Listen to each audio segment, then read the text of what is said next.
Welcome to the Notorious Scoundrels, a Star Wars Legion podcast bringing you the latest news, general perspective, and competitive discussion.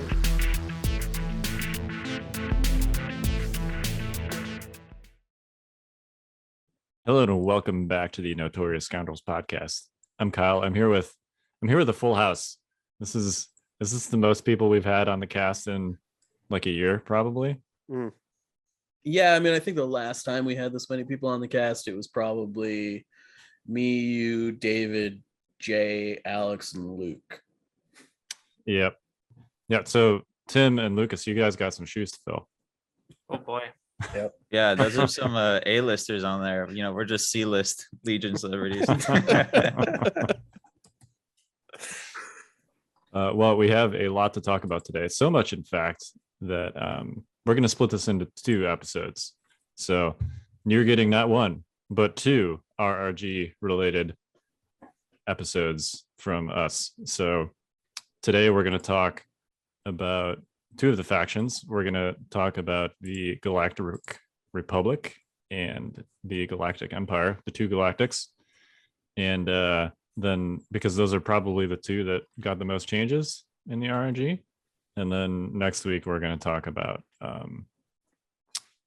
the white save factions, the rebels and the droids. So, yeah. White save, best save, hashtag. White save, best save. Hey, I play the white save factions the most. So, yeah. Anyway, so if you are here for the discussion of the separatists and rebels, come back next week. I mean, still listen to this episode. Whoa. Man. All right. Kyle Dornbos. We gotta have a full briefing next time. All right. I'm sorry. Stay for this week. Come back again next week because it will all be awesome. Anyway, we're also going to talk about the SoCal Open because that happened and immediately became irrelevant. It's not irrelevant. I think it's important to color all of the things we're going to talk about with context, right? Yes, I agree. Also, the winners list didn't change at the points updates besides R2D2. Yeah, I mean, we can talk about that today too. And that's kind of significant though, because my list was like really squeezing the juice. Yo, you're really kind of burying it here, my dude. Okay, fine. Let's hit housekeeping first. Housekeeping? Yeah, all right. So let's do some housekeeping. Let's talk about our favorite thing to talk about, Stormtide. So that is our campaign narrative that you guys may have heard about before. It's a monthly box that you get in the mail, and it's amazing, and it's so much fun. And we're actually on the cusp of box 4, which will be coming out later this month, which is very, very exciting. Box 4 really features a bunch of cool new things that Mike and I have been working on, and is going to take the game into a whole new realm, which we're really excited about. Mike, did you want to spoil anything that's in box 4? Oh boy, do I ever. Yeah, so Stormtide box 4 is definitely our leap into the foray, the world that we've created kind of head first. And so there are new unit types in box 4 called structures that you can add to your army. There are new monsters that you may be fighting over the course of this quarter that we've named Dark Abyss. And so yeah, there's just a lot of really crazy, if you're into like zombie-esque stuff, this might be the quarter for you. Very, very zombie survival-esque. I don't want to give too much away, but that's definitely kind of I can say overarching theme. Mike and I, what was it, last week or the week before, played the first mission of box 4, and it was amazing and overwhelming in all the great ways you can use those two words. So I'm really excited for people to get their hands on it. Plus, we teamed up with a couple of amazing artists again for this box, and we have some beautiful artwork, which I've been really excited about. And so that's going to be great for everybody to see. And I know just based on our numbers, that a lot of you listen to this podcast and you haven't signed up for Stormtide. And so we kind of want to convince you guys to do that. So what we're going to do is from now until Thanksgiving, we're going to be running a deal. If you get the monthly subscription or if you sign up for the catch up, and the difference between that is monthly, you'll start you on box 1. Catch up, you can buy all the boxes up until now, and then box 4 will come next month. If you want to get either one of those, we're going to give you 10% off if you start today. And so go to the website in stormtide.thefifthtrooper.com, get the monthly or the catch up, and use the coupon code Turkey Time. Turkey Time. That's all one word, no capitals. Canadian Thanksgiving's over, right? Technically. So a little late for Canadians, sorry, but we're moving into American Thanksgiving. I'm not sorry. You guys missed it. Sorry. Turkey time's coming for us. You guys missed it. Do you guys have turkey on Thanksgiving in Canada too? I mean, we do. Just have it a slightly earlier time of the year, so it's all good. Before the snow keeps us all into our homes for the winter. Yeah. I mean, I'm practically in Canada where I live, so it's, So go to the website, coupon code Turkey Time, you get 10% off. And yeah, that's my fun endorsement of that. And then the second thing, real quick, and I'll be quick on this one, Kyle, I promise. Patreon, if you want to hear After Dark, if one of the things we were fortunate with last week was the RRG dropped, and Mike and I got to talk about it. And you got our gut reactions to it on the After Dark podcast last week. Spoiler alert, Mike wasn't happy. Spoiler alert, Jay was ecstatic. And so things were great. And you can go listen to that on the Patreon. Any dollar amount will get you that podcast and plus some other cool stuff. So go join us on Patreon. And then let's see what we got. Tim and Lucas are on, and they probably have plugs. Lucas, what do you got going on? Yeah, so I'm writing obviously with the Fifth Trooper, so you can see our blog articles on fifthtrooper.com. Also, might start picking up Twitch if I get knocked out of Invader League. Currently, I really have enough time for one game a week, so dependent on how well Invader League goes, I may or may not be streaming. And then also, I quickly wanted to plug, I'm a TO for our local shop, and we're having a skirmish tournament on the 20th.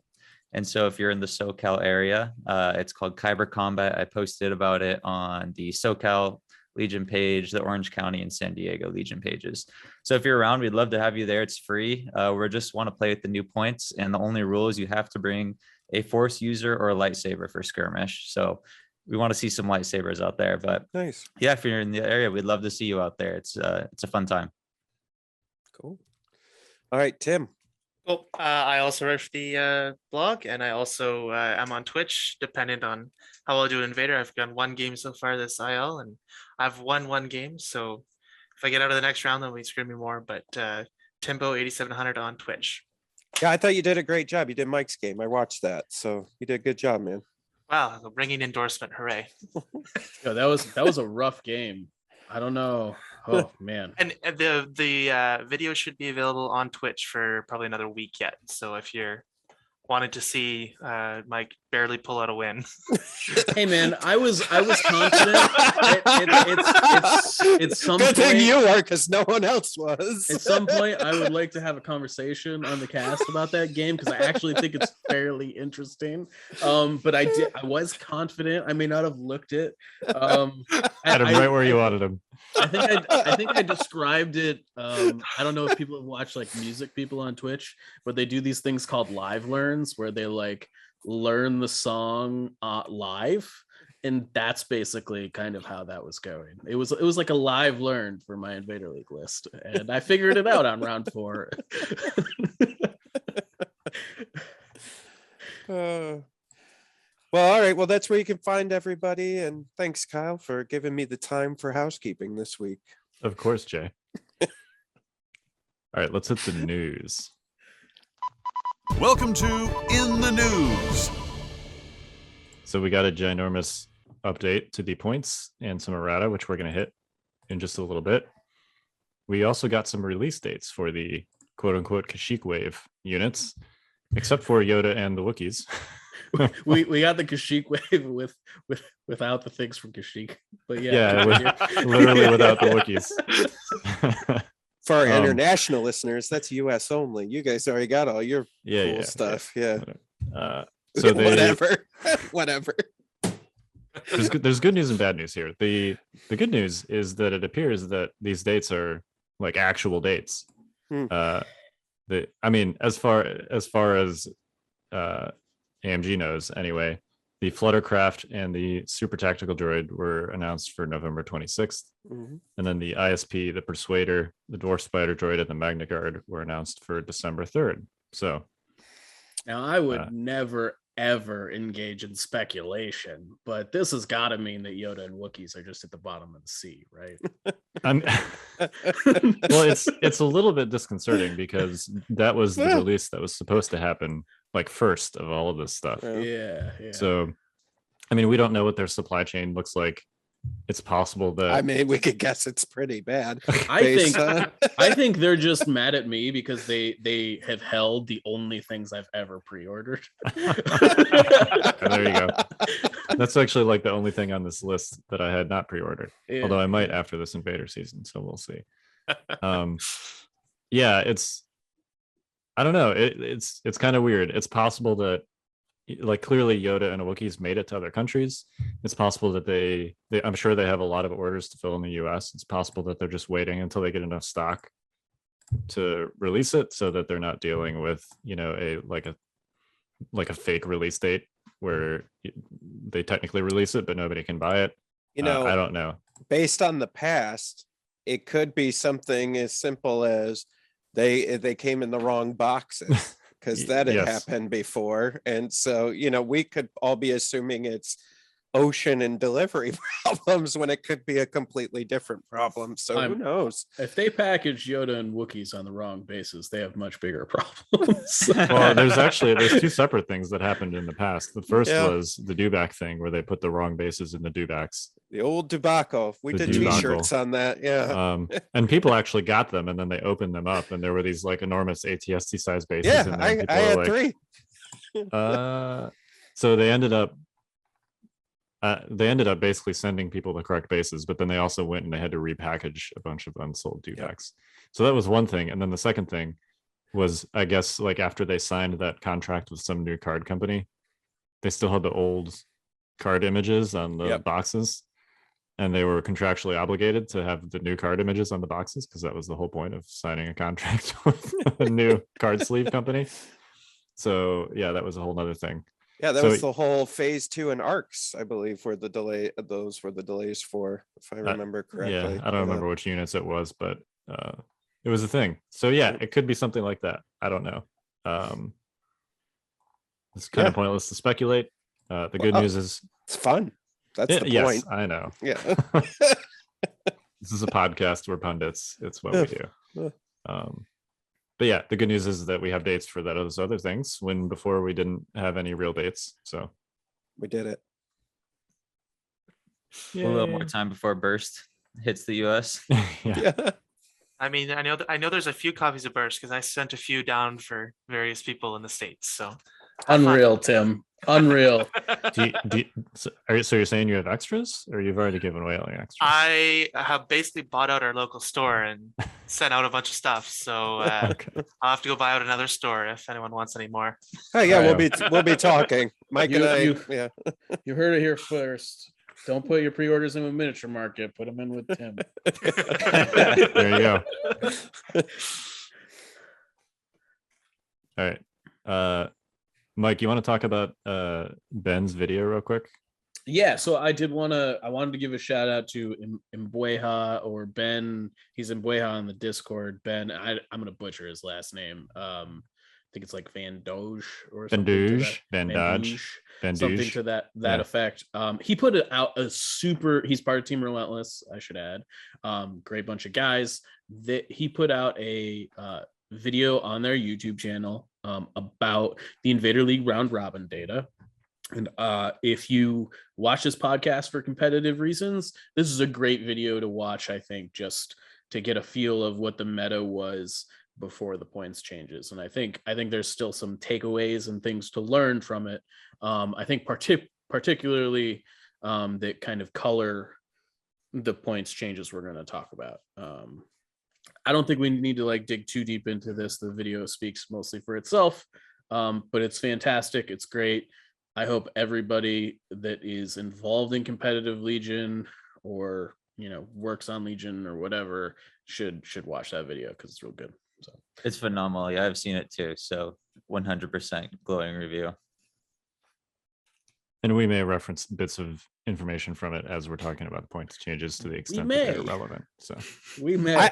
I haven't watched it at all, but based on my associates' glowing reviews, I'm going to recommend it too, I think. Yeah, it takes a lot for Mike to recommend stuff, And I to don't know. talk in the third person. I know. I know.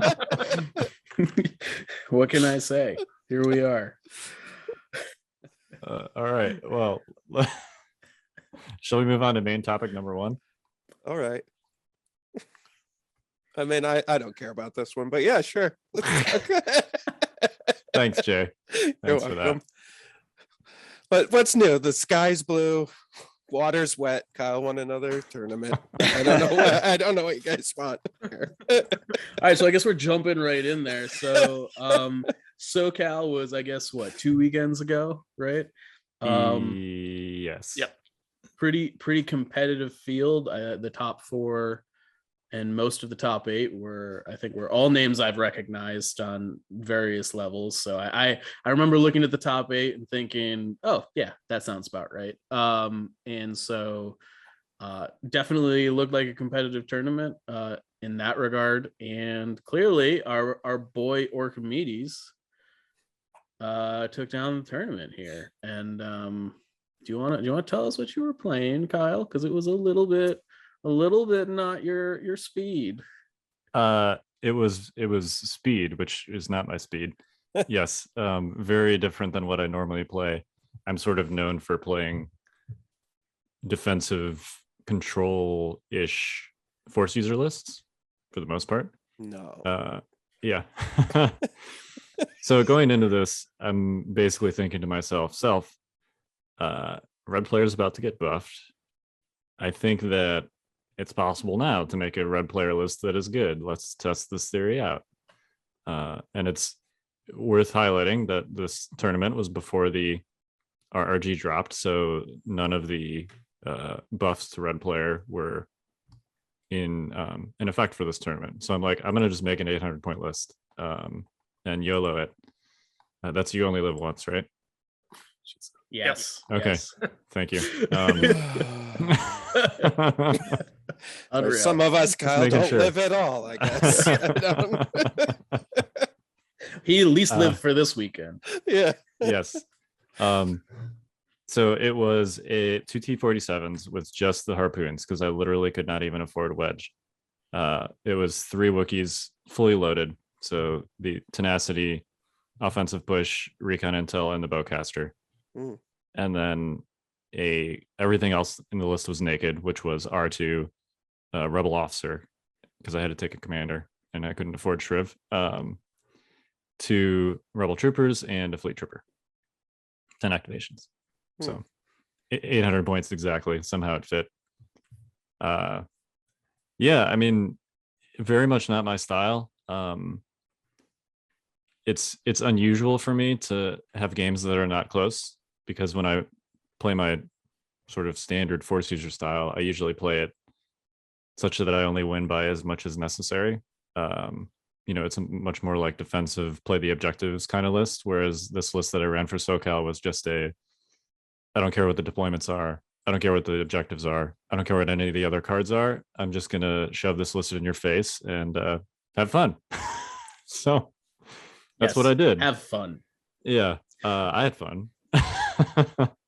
4 out of the 6 games were either like full, like to a model tablings, or like concessions before turn 6, which is really unusual for me. That is, and then of course the closest game was the final.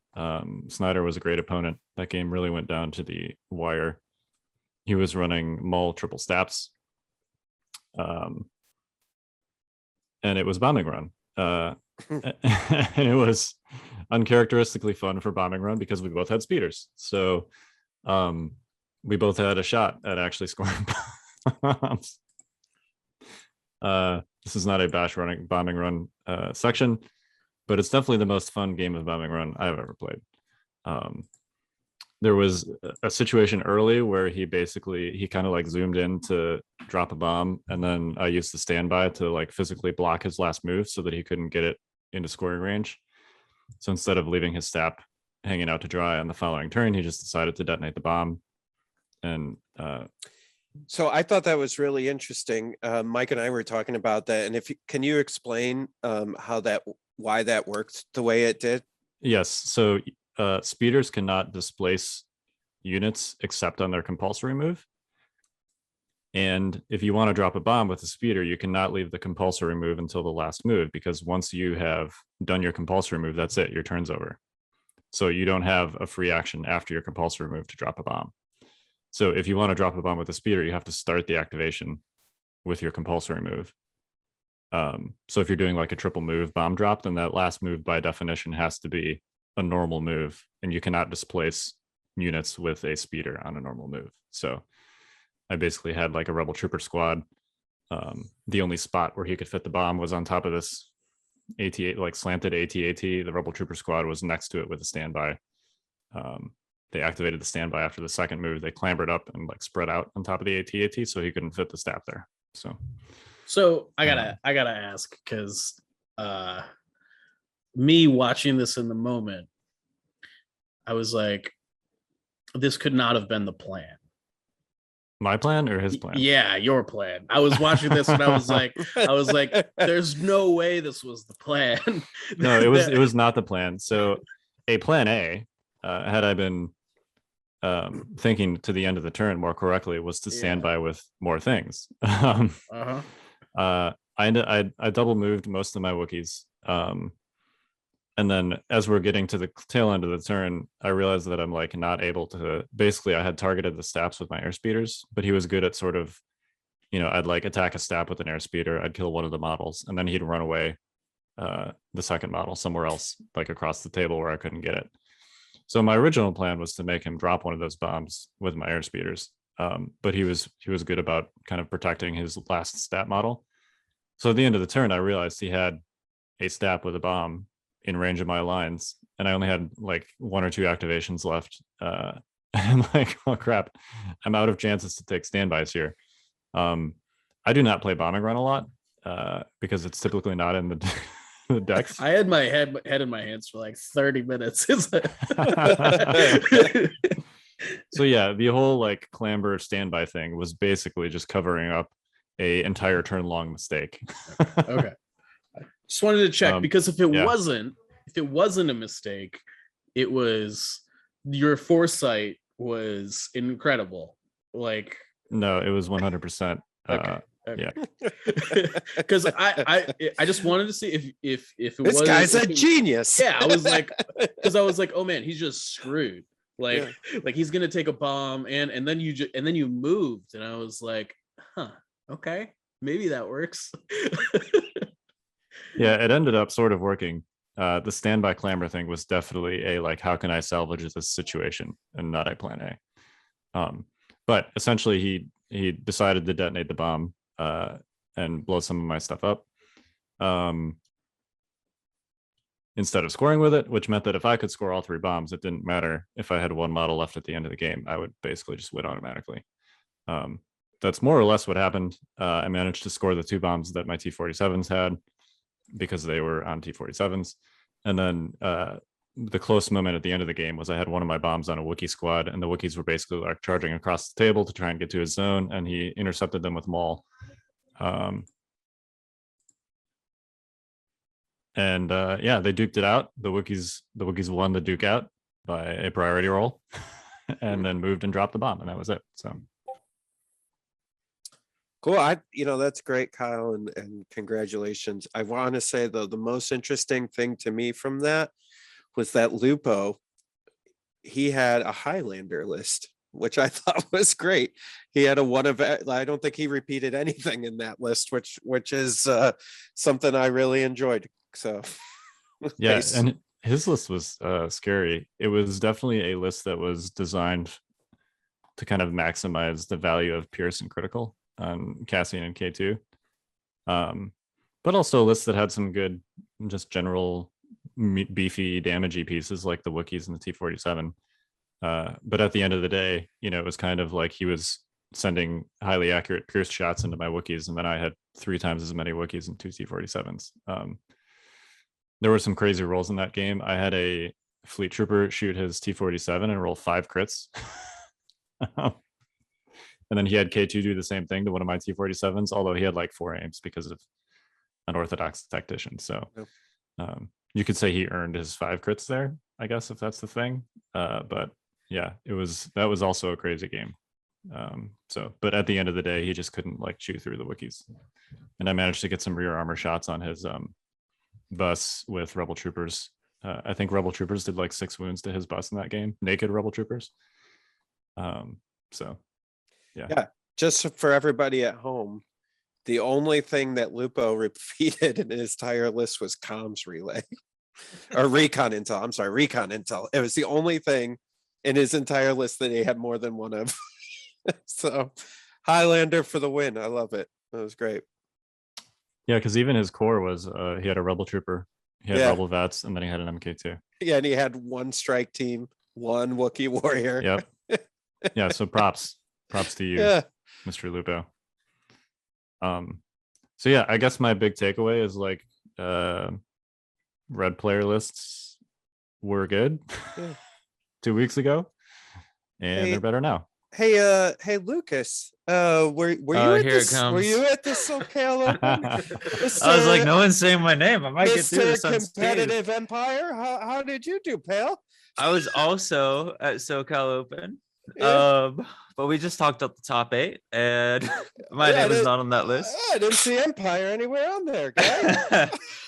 So yeah, I ended up going 1 and 2. So I was in the rougher end. It turns out that only playing on TTS for like the last year and a half with COVID, I have become very rusty on a real table. Yeah, so my first round I was against Bobby or Blood Ocean, and it was a real fun game. And it came down to, I had a box. I was ahead on points. It was recover the supplies, and I had bounty in 2 boxes. He had 3 boxes, but I was like, I think 80 kill points up. And it was the second to last turret, and 2 B1s just spiked the ball and fully killed a 6 health stormtrooper in cover. And then he just double moved back with everything, and there's nothing I could do after that. And so losing in round 1 is kind of a death sentence. And so yeah, so I lost that, and then the next game was against Rusty Gates, a local guy, and I was able to win that one. It was VAPS, and I was playing double bounty, which is great on VAPS. And then last one was against one of the stabcasters, who also reminded me of my title as he slaughtered me on the table. All I'm gonna say is I did not pick this title. It was bestowed on me because I was the only win in like Invader League. I think winning 1 game should not be like the bar of being Mr. Competitive Empire. I know. He's so good. So yeah, I ended the weekend 1-2, but it was a lot of fun. Like I got to meet Cal in person finally, and Stabcast guys and everyone else at SoCal. So it was a great time. And I realized I just need to play on a real table a little more. Not having that tab button where you can measure stuff. I had a few where I was like, oh, I can single move with Boba and grab this box, and then I do it, and I'm half an inch off. I'm like, oh man, that hurts. It is different, right? It's something that we haven't talked a ton about lately because there haven't been that many real life tournaments. But having an eye for distances on a real table is an important skill for sure. Yep. One that can definitely get lost in the TTS multiverse.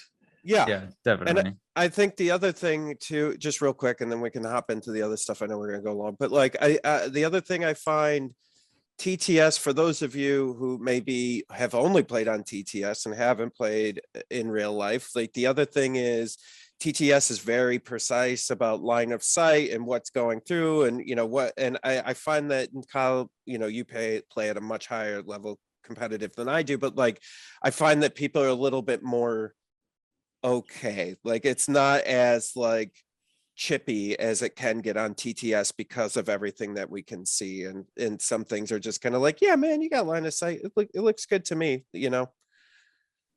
So he shook his hand for our audio audience. Yeah, I mean, there's a lot more of like, yeah, I see what you're trying to do. It looks like you can probably get there. That's fine, kind of thing in real life play, which is great. Yeah. So. I will say one observation. I did not make this observation, but I thought it was interesting. Of the top 8, 7 of those players were Invader / TTS veterans. So yeah, like I said, I recognized the majority of that top 8. Like as soon as it snapshotted, I was like, okay, yep, these are all people I know. You know. Yeah, I mean, besides there's differences, right? And I mean, listen, I make it known I hate TTS, and that's fine. But like, I think there's definitely skill sets that are translatable. It's the same game at its core, right? So if your practice is practice, you know, and I think Lucas, some of that like measurement stuff, you know, that comes once you get back in real life games again, then you'll pick that up and everything else will just transfer over for you, except for double bounty. I don't know why you were doing that, but you know, hey, each their own. I mean, you know more than I do. You play competitive Empire, but you know, I don't know. Oh boy. Oh boy. I believe this title is no longer an honor. It's more of a It feels like an insult these days. It's a burden you frankly have to bear no longer as we enter into what I can only assume will be our section that everybody has waited for with bated breath for the last few months. Shall we talk about these RRG updates? Are we out of the parking lot, you're saying? We made it in? I mean, off the highway, parked in the parking lot, through the 3-hour line at Disney. Yeah. And I think we're on the ride, and we have yet to see how it's going to shake out. We're kind of going up the ratchety thing at the roller coaster. You know, it's like we haven't hit that precipice yet, so we'll see. It's a lot of nervousness. That's what I can say. I'm not nervous. I'm excited. This is a big great. I'm also excited. Yeah. I am cautiously optimistic. I bought a new army like 2 days before the RRG drop. I'm good. You mean like not clones, right? I now have 3 armies, so Okay. I'm good. There you go. All right. Yeah, let's hit it.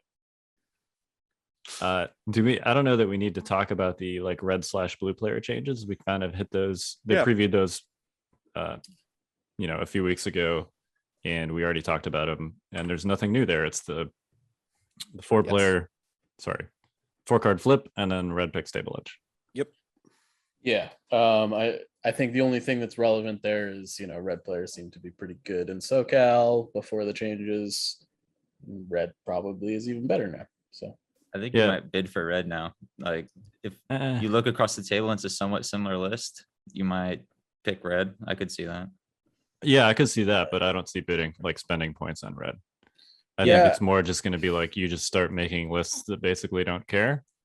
And I never cared, so this is I didn't care. So this is fine. I think it really depends on so as long as we're going to talk about it. I think it really depends on the list you're playing. I think if you're playing a list that often, like if you're playing a gunline style list like Kyle you normally play, and you end up in a mirror, you want to be blue. Yeah. But I think if you're playing something like the list you just played with triple Wookiees, double airspeeder, like blue or red doesn't really matter because something's gonna die. And like you can be pretty confident within a certain amount of reason that points probably will not be even at the end of the game. So blue-red is like way less important. Well, yeah, and I think my point is just for me personally, like I'm not even going to run the first kind of list you described anymore, the gunline blue player list, because I mean, there's a variety of reasons for this, but one of them is like if I roll up to a table and it's not a balanced table, I want the flexibility to be able to say, screw it, I want red player. And if you're dependent on your battle deck, you're not going to have that flexibility. So I'm going to just build a list that doesn't care, basically, and be able, and I don't know if that's a good thing or a bad thing. That's just gonna probably be my personal philosophy. It's pretty clear to me that red player list style is already capable of being successful. So I don't personally like. I would not even build a blue player list anymore. I also think a little bit depends on like if you're in a tournament format too, because if it's a tournament where like battle cards are all revealed and you can see like that's all known information versus hidden information, or like it's hidden but it's day 2 and everyone knows everyone's in deck, right? Because if you look across the table, even if it's a similar list, they could have like they could like throw in a weird deployment or something that you don't want. So like I think if it's hidden information, generally blue player is just having your own deck if you win the bid. But if it's all known information and you can look at it and know, yeah, they don't have any weird deployments or anything I don't like, then red player might be a good choice too. So yeah, be interesting to see how this affects list diversity. If it does, maybe it won't. I don't know. Maybe that philosophy I described is just my own personal view on this, but I think we're gonna be back at bids like earlier, way back in the day when like a 6-point bid was super deep, and so you didn't like really bid that much. I could see 6 to 5 depending on if there's an upgrade that's useful to toss in. Right. Yeah. Again, I think, like Mike said, this is all dependent on what like I think I've playing double heavies most of my Legion career lately. I never actually cared because I was going to just shoot stuff, right? So I think it's list dependent, but it's interesting. Yeah, I mean, I think what you're describing specifically to me is actually less of an issue with. I think there's a multitude of things that lead into what you're talking about, but like I think bidding not being super important is good. I think the objective deck not mattering from like I don't care what objective I play side of things is also I'm concerned for the game and that aspect of things. I think they're two slightly different topics that have to do with different issues. It'd be nice if you could cut the bids without getting rid of the battle deck is important thing. Yeah, and I think the battle deck important thing is less about the bid and more about armies steamrolling other armies just by kind of how they work. And I personally think that's like not a thing that should be happening, but that's Yeah, I mean, there's a lot of variables here. Yeah, there's a ton of variables. So in any case, yeah. Yeah, I think the objective play is almost more differences in lists, like you said, like aggressive units being super popular. It's the Wookiees. And with the points changes, which we'll get into in a second, I think aggressive lists are just going to get even better. Me as a diehard gunline player, like you said, brought double bounty. This may be the first time that I'm playing a just dive in the face list because some of the stuff looks really, really good.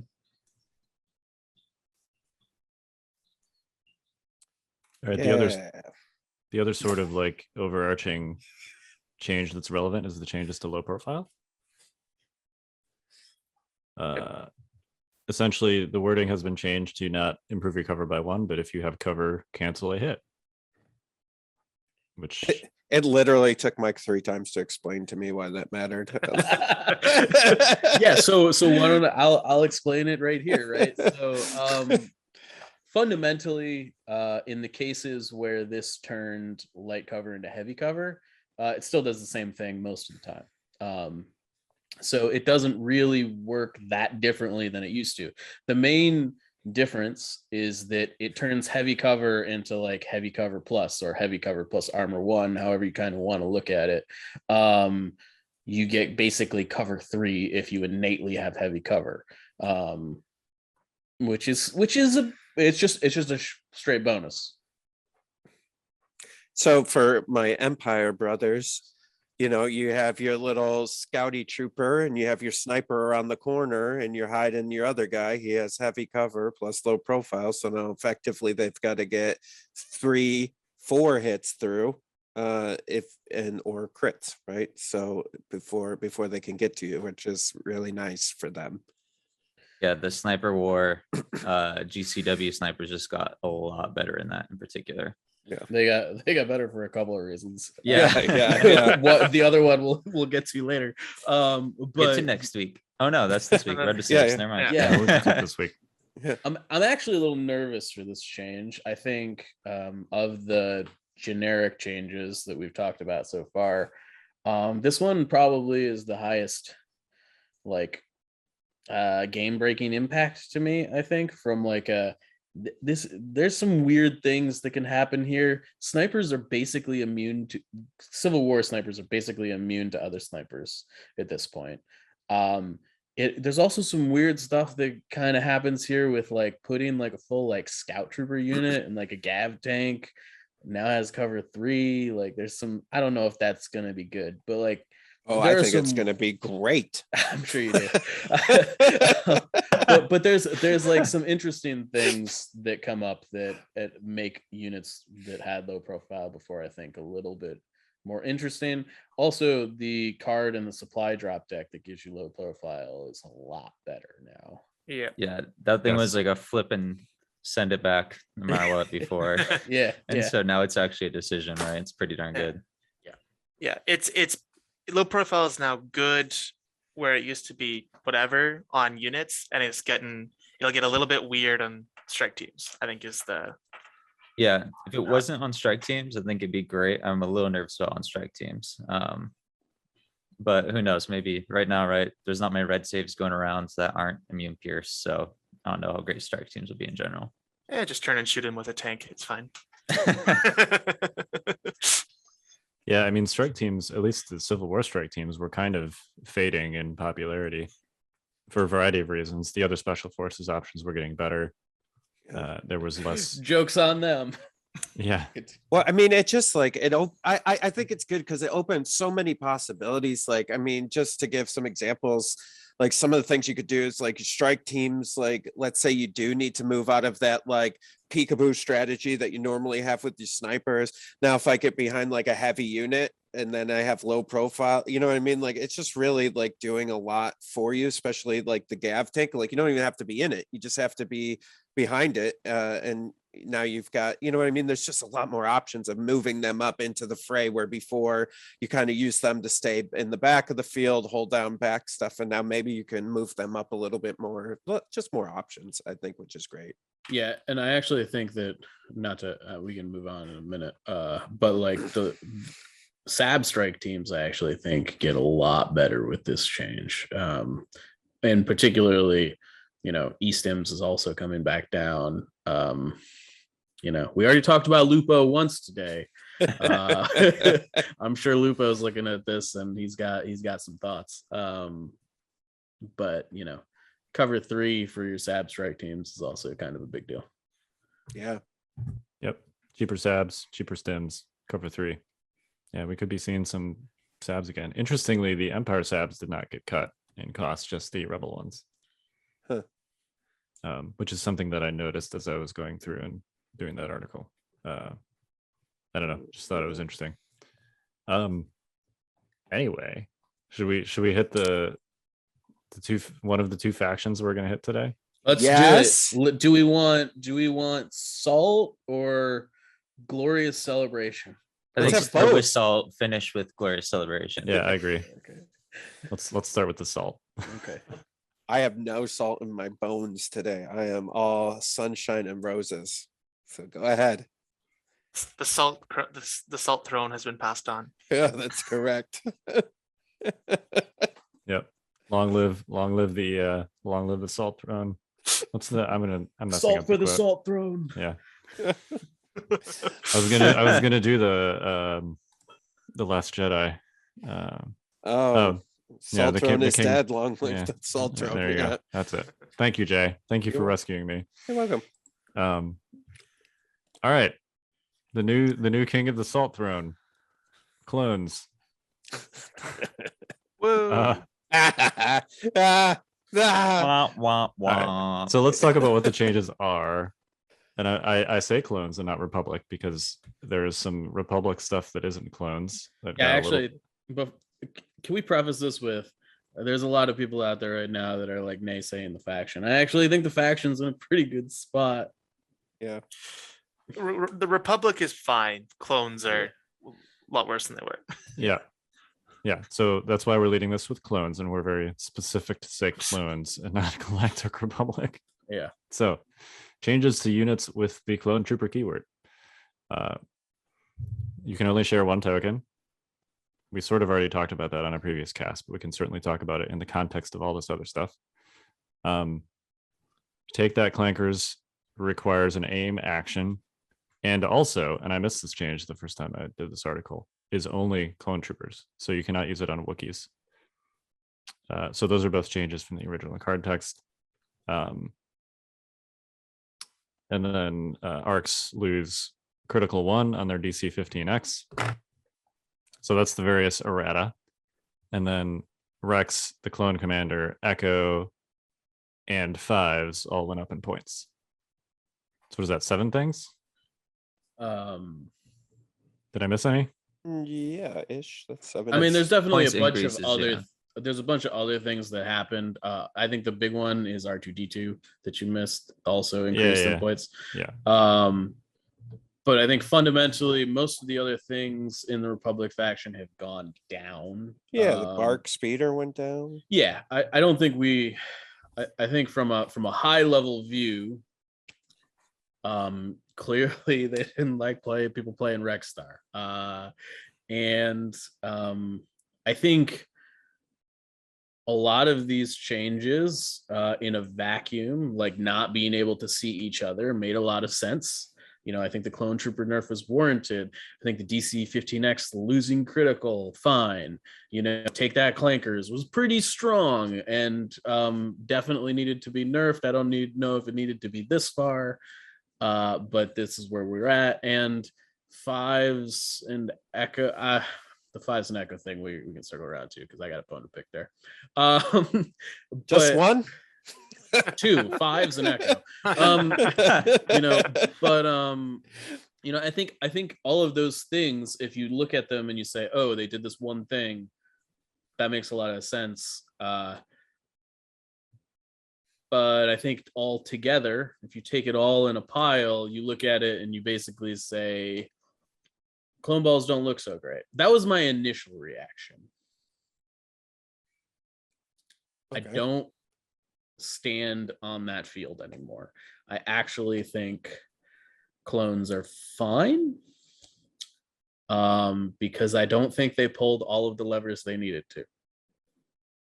I'm not sure, but outside of the Echo and Fives thing, I actually think they may not have gone far enough. This is going to be a hot take. Whoa. Okay. I've played a lot of Rexstar here. I think you need to elaborate. Yeah. I've played a lot of Rexstar. And look, all of the things they did definitely were important, but just some like quick math. Let me pull up Legion HQ because I wasn't sure if I was gonna go this route until like 2 minutes ago when I decided screw it, we're gonna do it. So phase 2 Z6 offensive push units were and are 93 points before and after this change. One of the things that I thought was really interesting in this whole kit and caboodle was that phase 1 clone captains have gone down in points. The phase 1 clone unit with a captain Z6 and offensive push is now cheaper than a phase 2 Z6 unit by 2 points. And it basically makes up the difference in at least Rex in the list if you just sub all of the phase 2s out for phase 1s with captains no push. My experience has been in the past that for the most part, phase 1s with an extra dude and captains and no push, they hit harder than phase 2s for starters. And generally speaking, you only need the courage tap like once.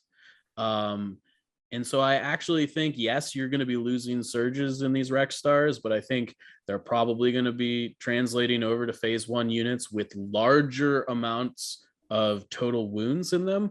6-man clone squads are a lot more dangerous than 5-man clone squads. Does it make up for not having a surge? I don't know. You're still going to have aggressive tactics. So if you're only spending surges on defense, I think you're probably okay. I don't know. My take on this is that the clone ball is going to be fine. I think them lowering the captain, and I think the specialist actually came down too. Yeah. So did the DC-15 and the DP-23. Yeah, and I think the DC-15 also actually has a little bit of merit at its new price point. I'm not exactly sure where you want to use it, but I've put together a lot of like double clone commander lists with just like minus Rex, add a clone commander, and all of a sudden you've got like 10 or 11 activations of clones that looks very close to what you used to have. And Rex's command cards aren't very, I mean, they're fine. They're good. Call Me Captain is still great. Call Me Captain is still great, but the big one you wanted was Take That Clankers. And now that it's not there, there's less of a reason to take him. Well, so, hang on. Yeah. Take That Clanker still exists. Basically in the form that it would have existed before Republic had access to tactical, which is to say that like back when it wasn't very good. it's still a nice ability to be able to aim and then shoot at an extra range band without having to move. That is good. You don't even have to spend the aim to do it. It's long shot where you don't have to spend the aim for long shot. Does somebody else want to pick on this thread, or should I fight back against this menace? Well, TTC is now like, it's still a good effect, but you need to expose your clone units and you just do a lot more setup to do it. So it's not near, like, you could still pull off some pretty cool scouting party TTC stuff for an alpha strike if deployments are close. But you are going to have to, you're going to have to expose a clone unit and then leave them in danger for a turn to use TTC now. Whereas it used to be, you could sort of have your army hidden and then jump out into a huge alpha strike. So it's good, it's bad. It's not, it doesn't destroy the card, but it still has power. Yeah, don't get me wrong, it's definitely worse than it was. I mean, I think it's relevant enough to say that this is no longer the same card intrinsically. Like it does not do the same thing. And I think that's very important. We've taken away an irreplaceable effect from that list and replaced it with something that you kind of can do normally. Like this does not increase your threat range. It just makes it so that you don't have to move and you can aim, which, don't get me wrong, is great. Yeah, I think what it does is just on the engagement turn, right? Instead of having to put the unit out, you can just take 2 shots early and then wait for your opponent to step forward. And so you can kind of like get some shots before. It's less of a move, catch something out and blast off the table. And I think really just on that, that key turn where you're measuring ranges in a gunline fight, you can take 2 shots and keep your guys safe. And then, that's 2 more turns you can delay and not just do nothing while your opponent approaches. It also combines with the arc change to really reduce the range of clone lists. Yeah, I think that's the biggest thing. Because so many clone units have offensive push, like the whole if I sit here and take an aim, like you're not really netting anything from that exchange a lot of the time, because you would be move aiming anyways instead of just standing still aiming. It just really serves to lower the threat range on the list. Anyways, for that reason, I think Call Me Captain is definitely very good, but I think for 40 less points, just subbing him out for another clone commander is more than fine. Yeah. Okay. Hit that aggressive tactics every turn. Yeah. Welcome to having Empire Rebels. Yeah, I'm not saying that's a bad thing. Now we're even. Good. Like I said, I started this whole rant with clones are maybe not actually dead. Yeah. You know what? Something I want to clarify too, because there's a couple questions on this. So the clone trooper keyword change. So that token, it's once per attack or defend. So like, so like if you can share one on the attack, but then if you're also defending, you can share one as well. Just there's a couple people reached out with questions on that. So I just want to make sure we clarified that. 1 token per instance. Yeah. Mm-hmm. Yeah, and it's one shared token, for instance. So you can still Yes, spend yeah. as many of your own tokens as you want. You can Yep. still spend as And- many of your exemplar tokens as you want. Yep. I actually can also see in clone lists potentially swapping Rex out for Padme. I could see that as well. Right, Mhm. you take Rex out, leave a clone commander, and have Padme, so that you can kind of do the same thing. Your order pool gets a little bit weirder. Your order command cards gets a little bit weirder, but it doesn't. That still gives you the key advantage, like big advantages of the many tokens shared at once abilities. Yeah, I think the big question any clone gun line moving forward has to answer is really how they're going to replace take that clankers as an effect. Because the reason that effect was good is it gave you an extra turn of engagement that you ordinarily didn't have, which allowed you to wreck an extra unit or two before you got into the thick of the fight. You don't get to do that anymore, and a lot of the times you're only going to get like one turn to shoot at the charging Wookiees that are running across the field instead of two, and that's often the difference. So I think the question that these lists need to answer is how they're going to make up for the amount of damage that they normally put out early. Yeah, I somewhat agree with you that Rexstar is a gun line now, or just clone gun lines, I think are in a good position as far as gun lines go. I think more just the current meta is shifting away from gun lines, especially red save gun lines, as we'll get to later with more details. But I really think the Dark Lord of the Sith makes it really brutal to run any kind of red save gun line. Yeah, so I think Rexstar, like a clone gun line, is okay, but I think that what's good right now just is kind of a natural counter to it. So I don't know how many gun lines in general we'll be seeing.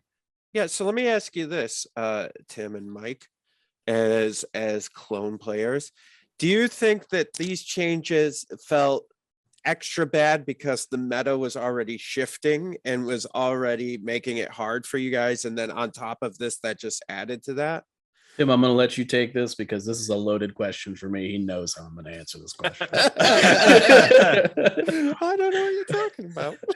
Well, I think yes is the short answer to that question, in that like I was like myself and other players were already shifting away from Rexstar / sort of traditional clone lists. Anyways, like the meta was sort of naturally pushing clone lists out. Now they definitely needed to be knocked down a bit still, but yeah, I think it's also one of those things too where taking something away always feels worse than giving something good. Being knocked down a few pegs feels way worse than if everybody else had been lifted up a few pegs. So yeah, like it's a game, and it's they took my toys away, but those toys were better than everybody else's toys, so I can suck it up. They were better than most other people's toys. Yeah, I agree mostly with that. I think that to me, this very felt like them definitely adjusting to a meta of 6 to 8 months ago. When Rexstar was still flying high, and but I think that I think when all of the melee units that are extremely overpowered, Wookiees, I'm looking at you, get reined in, and I want to be very clear here, they inevitably will be. I'm confident that Wookiees will eventually go back up in price, or will lose some of the keywords they gained. They are way too good. Oh, they're fine. Everything's fine. Like I think when some of the melee and I'm pretty confident that the burst of speed will eventually go up in price inevitably. I think a lot of the stuff that are pushing gun lines out, whether we have to learn it the hard way or the fast, hopefully we learn it the fast and easy way. Maybe we learn it the hard and slow way, whatever. But eventually, the changes that they made to clones will be necessary when the changes that they inevitably have to make to all of these melee SKUs, because it's just that's all there is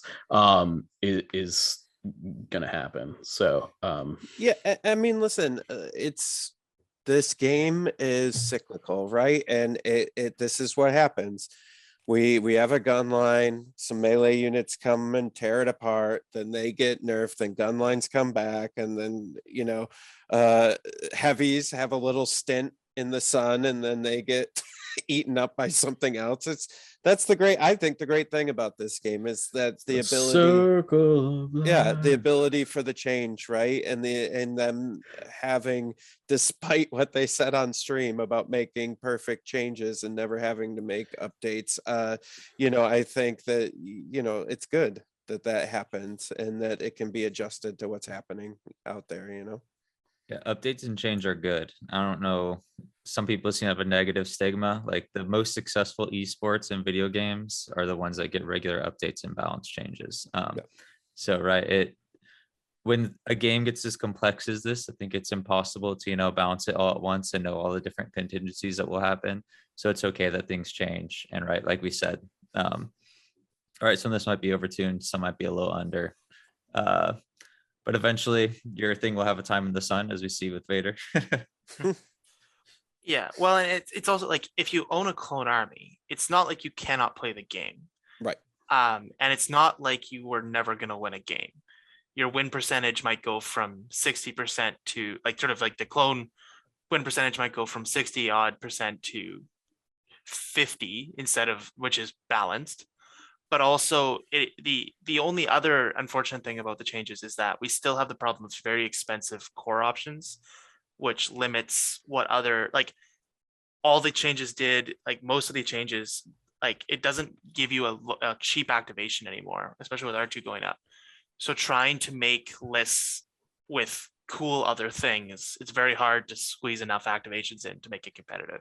But I think originally, maybe I'm wrong, guys, but I think originally that was the plan, right? When clones first came out, I don't know if you guys remember this, but we were looking at them going, all right, you're going to get 8 to 9 activations, but they're going to be really hard hitting activations, and you're going to make up some of that, activation skew. And then all of a sudden it was, Rex and arcs, and you're like, whoa, they get 10 to 11 activations and they get to hit hard. That's crazy. So I think to both of your points here, Jay, you're right. That was the original idea behind clones. Was, you would have Space Marine units that were elite, right? Yeah. But I think, Tim, you make a really good point that we haven't hit on yet, is that I actually think that the net detractor of all of these changes is every clone list that would have run a Jedi. Yeah. And that's because those lists were not, to be clear, they were, I can't speak for Yoda. He's not in our meta yet, but I'm pretty confident that clone lists just were not good enough. Clone Jedi lists were not good enough before these changes.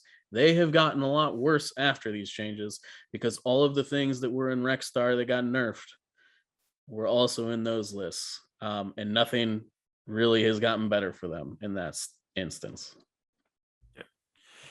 Yeah, it's you try to put a Jedi with some units in it, and you're going to have a 8 to 9 activation Jedi list, but it doesn't really have any meat behind it as well. Mm-hmm. Right? The thing about in Rebels or any of the other factions, you can slap in Operative Luke and then have 600 points of units behind him that are all going to do something. Whereas if you do 600 points of clones behind a Jedi, that's going to be 7 to 8 activations that you're trying to stretch them a little bit. I would, so I'm going to argue with you here. I would say Rebels, that's very true. Empire, that is not the case. You can't have. Well, it is now. It is now. We'll get to that. Yeah, but I mean, up until now, right? That wasn't the case. And to your point, yeah, that was a bad thing about Empire that has now been fixed, right? Yeah. That exact problem was a problem for Empire. Now it's a problem for clones. Good, because you guys didn't have any problems, and now you got some. So deal with them. I'm not sure that's fair. The clones have been the most, probably internally imbalanced faction the game has seen. Yeah. Why don't you dry your tears with all the wins that you guys had with clones? All right, we'll talk. Well, I do think there is one lightsaber list that did get quite a bit better. I don't know if we touched on this change yet, but Anakin got a 5 points drop and got defend on his 2 pip, which is a pretty solid change. And so I could imagine you could do something like triple barks potentially instead of arcs now. And right, the barks are fine without the clone keyword, and that kind of list you're not really relying on the clone keyword. Yeah. So I could see something kind of cool like that. I know who is it? Matrokin at SoCal ran like a Okay. triple barks Padme Yep, Keegan. Anakin Keegan list. Evans. Keegan, Yeah. and that list just got a whole lot cheaper. So I could potentially, obviously it worked for him. He went 5-1 at a competitive event, and you 4 just and 1. shaved like 4-1. Yeah, Okay. he made top 4. Okay. Yeah, so 4-1 then, but you basically shave, I think, what, 20 points off that list, -5 to Anakin, all the barks, roughly Assuming that you amount. don't take bark heavies, Yeah. because the heavies went up. Which The, do you have to? No, you definitely don't. And I think that's definitely fine. I think intrinsically though, that's not. I hear you. I think you're right. That version of Anakin, I think, got a lot better. But I think the classic like gunline Jedi thing got a whole heck of a lot worse. I just like those are not Yeah. the same list. They do very different things, right? Yeah. Yeah, right. It's kind of, I think we're moving away from gun lines in a multitude of ways. Yeah. Yeah, and the Jedi gunline in particular, I think, is sort of uniquely hurt by the changes to turn 0. Do you So, think now, I know we don't have much of this, but what do you think the value of some of the vehicles and Kashyyyk wave stuff, does that change the values on those now based on these changes? Like the Fluttercraft and the flying saucer junker, whatever thing that is. And I think the only vehicles out of the Kashyyyk wave that are gonna really impact things are not in Republic. It's the Agreed. Agreed. well, yeah, I was just asking. I didn't know with the change. I mean, maybe there's other. The Republic vehicles will probably be around and people will play them, but they're not fundamentally different, or like they don't change things up fundamentally. Like the Fluttercraft is a bark that's higher in the sky and does things, and the ISP is a bark that doesn't move on the ground that also does things. Right? Throws like the same amount of dice for a lot more cost. Yeah, they do similar things that already exist. The vehicles over in the droid faction, those could change things. yeah, the spiders in particular. The vehicles that have ion on them. Yes. But this episode is not about that. Yes, I was trying to just touch on it without Yeah, I know. full on tangenting. So yeah, let's talk about some of the stuff that did not get nerfed for the Galactic Republic. We already hit the first one. That's Anakin. Yep. And I Pretty think good now. yeah, and it's possible that exemplar units get sort of a relative bump here too, just because they're not subject to the same. I mean, there's 2 reasons. They're not subject to the cap of token sharing, but also they can share standbys still. Well, Mhm. well, and like Padme didn't go up in points, so that's inherently probably a buff, because she's probably could have been bumped up at least 5 points, but she wasn't. So, hooray! So what do you think? Is Anakin did Anakin go from like an F to a C? I think he went from I like think a he went- C to a B.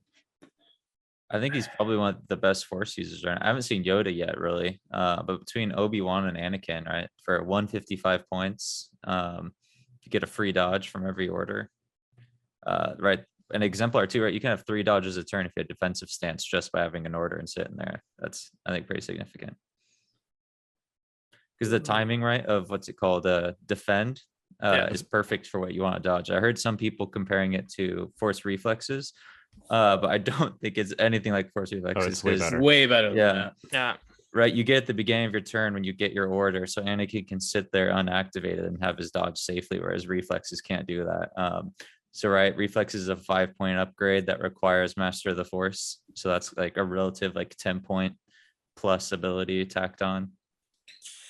I mean, I think this is worth a lot more than 10 points. Yeah. So my concern with this is that it doesn't fix the fundamental Anakin problem. It makes him very good when he doesn't get flawed. But if you get flawed, this doesn't trigger on the turn you want it to trigger. Like on the one turn, you're like, I really, really, really, really want this effect. You don't get this effect. is my one problem with it. I have 2 quick points about Anakin as well. So the 2-pip also got another order token to hand out, It did. which is also important because he now goes from having 2 cards that only order himself and 1 that orders other things to opposite around. So that helps him a bit too. The other problem with Anakin now, especially now that he has 3 cards to power him up, and the current meta we're possibly in with these very aggressive lists, if you have Wookiees in your face turn 1 or 2, Anakin's not ready to start fighting them till turn 3. So you could have an army that's pulling your units apart before Anakin's ready to start getting in there and fighting himself. Sounds like if you're running Anakin against Wookiees, you'd want to put short edge to short edge cards in your deployment. Yes. Yeah, I mean, he's a lot better than he was. Oh yeah, No doubt. Yeah, I mean, the best command cards, the best Jedi command cards are ones that give them dodges, and now that's every time you give Anakin an order. So Yeah. he's a piece that there's people who know how to run him well, and they can do it very well, and he becomes a very good unit in their hands. Yeah, I would just Yeah. make the argument that if they just ran Kenobi, that they'd have a much higher win percentage. I don't strictly agree with that, but a lot of people try to play them the same, and they're not. very different. Totally. they're They're- strictly, yeah. They're completely different play styles. All right, let's talk about the bark. -5 on the naked bark, +2 on the ion, +3 on the laser. No change on the rocket. This feels weird to me Agreed. because look, clearly I'm not the one making the points adjustments here, but like the naked barks have been, and I think will continue to be, like just the better option than taking them with heavy weapons. And we just like increase the disparity between the two. Like you already were kind of like, I don't really want to take the heavy, and now you're just like, I don't want to take the heavy more. Yeah, I Yeah. feel the same way about this one as I do about the dewback change, which was basically the same thing, except they didn't actually increase the cost of the heavy. So that was just a straight cut. But like, Yeah. yeah, people are already running these naked. People are already Right. running dewbacks naked competitively. Like, why? Yeah. I don't know. I don't know. I mean, this one just feels weird to me. It felt like and maybe I don't know, maybe I was reading into it wrong, but like some of the points changes felt like because like it was just like, well, there's something over in this list, and so yeah, because that's why we're gonna do this. Do you know what I mean? And you're like, I don't understand the reasoning behind this. It was just like, well, we're gonna make this that. Oh, all right. I don't know. I don't understand it. Yeah, I would have brought those down by a few points to make them. I don't know. I mean, I think that they very easily could have like raised the bark 5 points and lowered the heavies 5 points if they wanted to. Like, I don't know. I'm not sure what they were trying to achieve by this. I think it's possible. So the ATRT came down, I believe, too. It Yep. did. Yeah. I mean, again, like maybe they wanted naked barks to be better than naked ATRTs, but they already were at the same points cost. So Yeah. like I'm not sure what was going on there. I think this falls into like, yeah, okay, this thing happened. I don't think this really breaks anything, probably. Whatever. Do you think naked barks somewhat replace strike teams for a lot of lists now, just as like activation spam? Yeah. Right. Like barks seemed okay. think Now so- I think they're so, much yeah. cheaper. Arcs feel way worse. Yeah, I think so. So I sort of like understand where people are coming at this with that comparison. I'm not sure that it's entirely fair, in that like that would be like you would never replace like an Imperial strike team with like with bikes and be like, If they cost less, I would. maybe.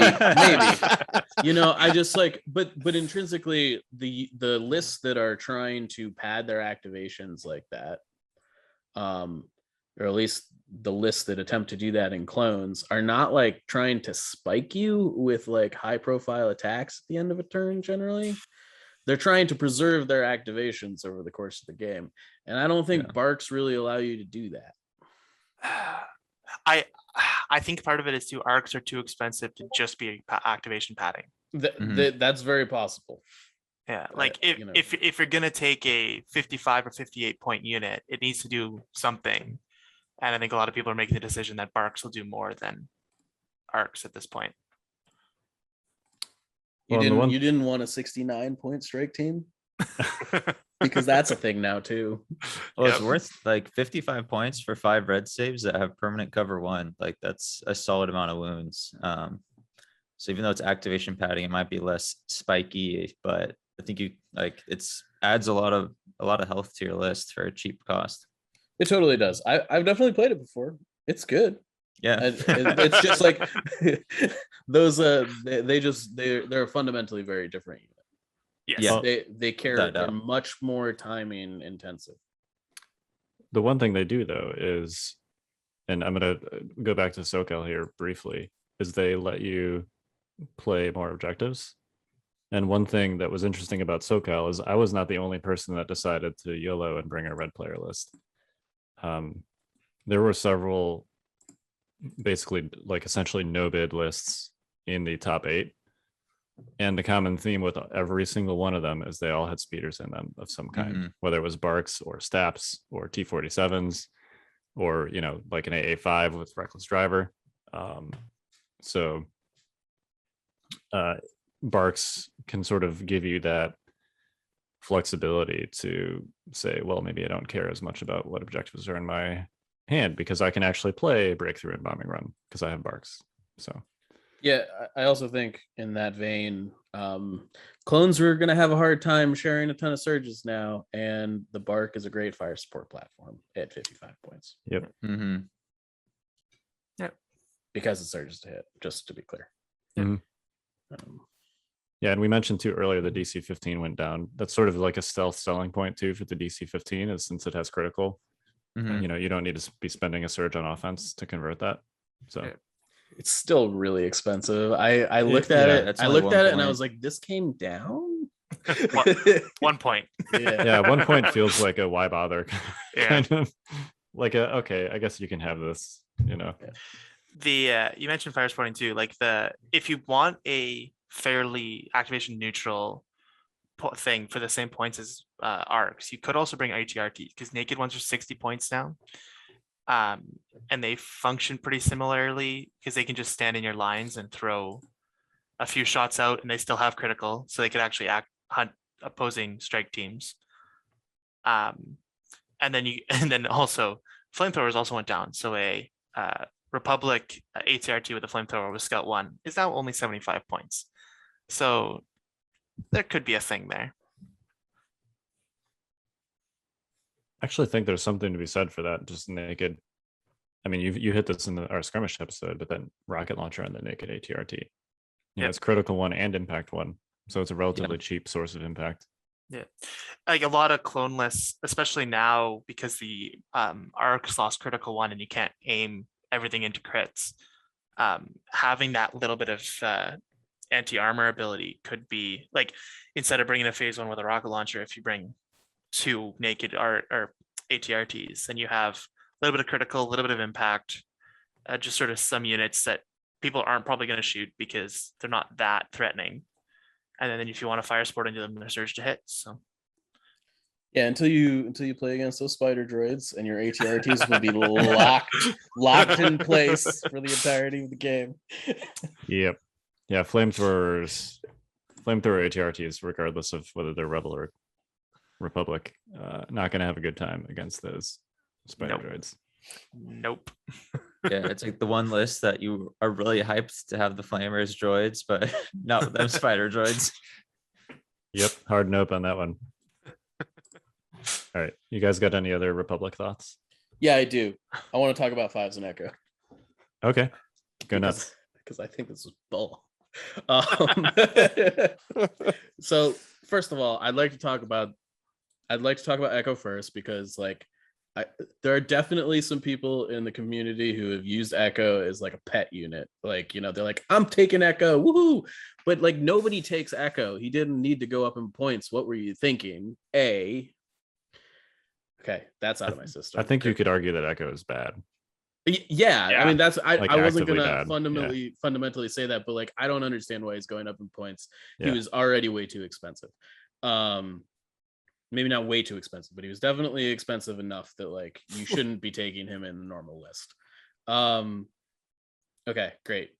Fives. I understand why this happened. I think it's bull. Because I think it's really cool that there is like this named unit that you can put in your list that does cool stuff. I don't think he was like, yes, was he in every clone list? Pretty much. I don't think that means that he needs to be nerfed. I think it is important to have signposts in the faction, in every faction. I wish they did more of this, that had, you know, key cool, you know, pieces that you could put in the list that kind of told you what the faction is supposed to do.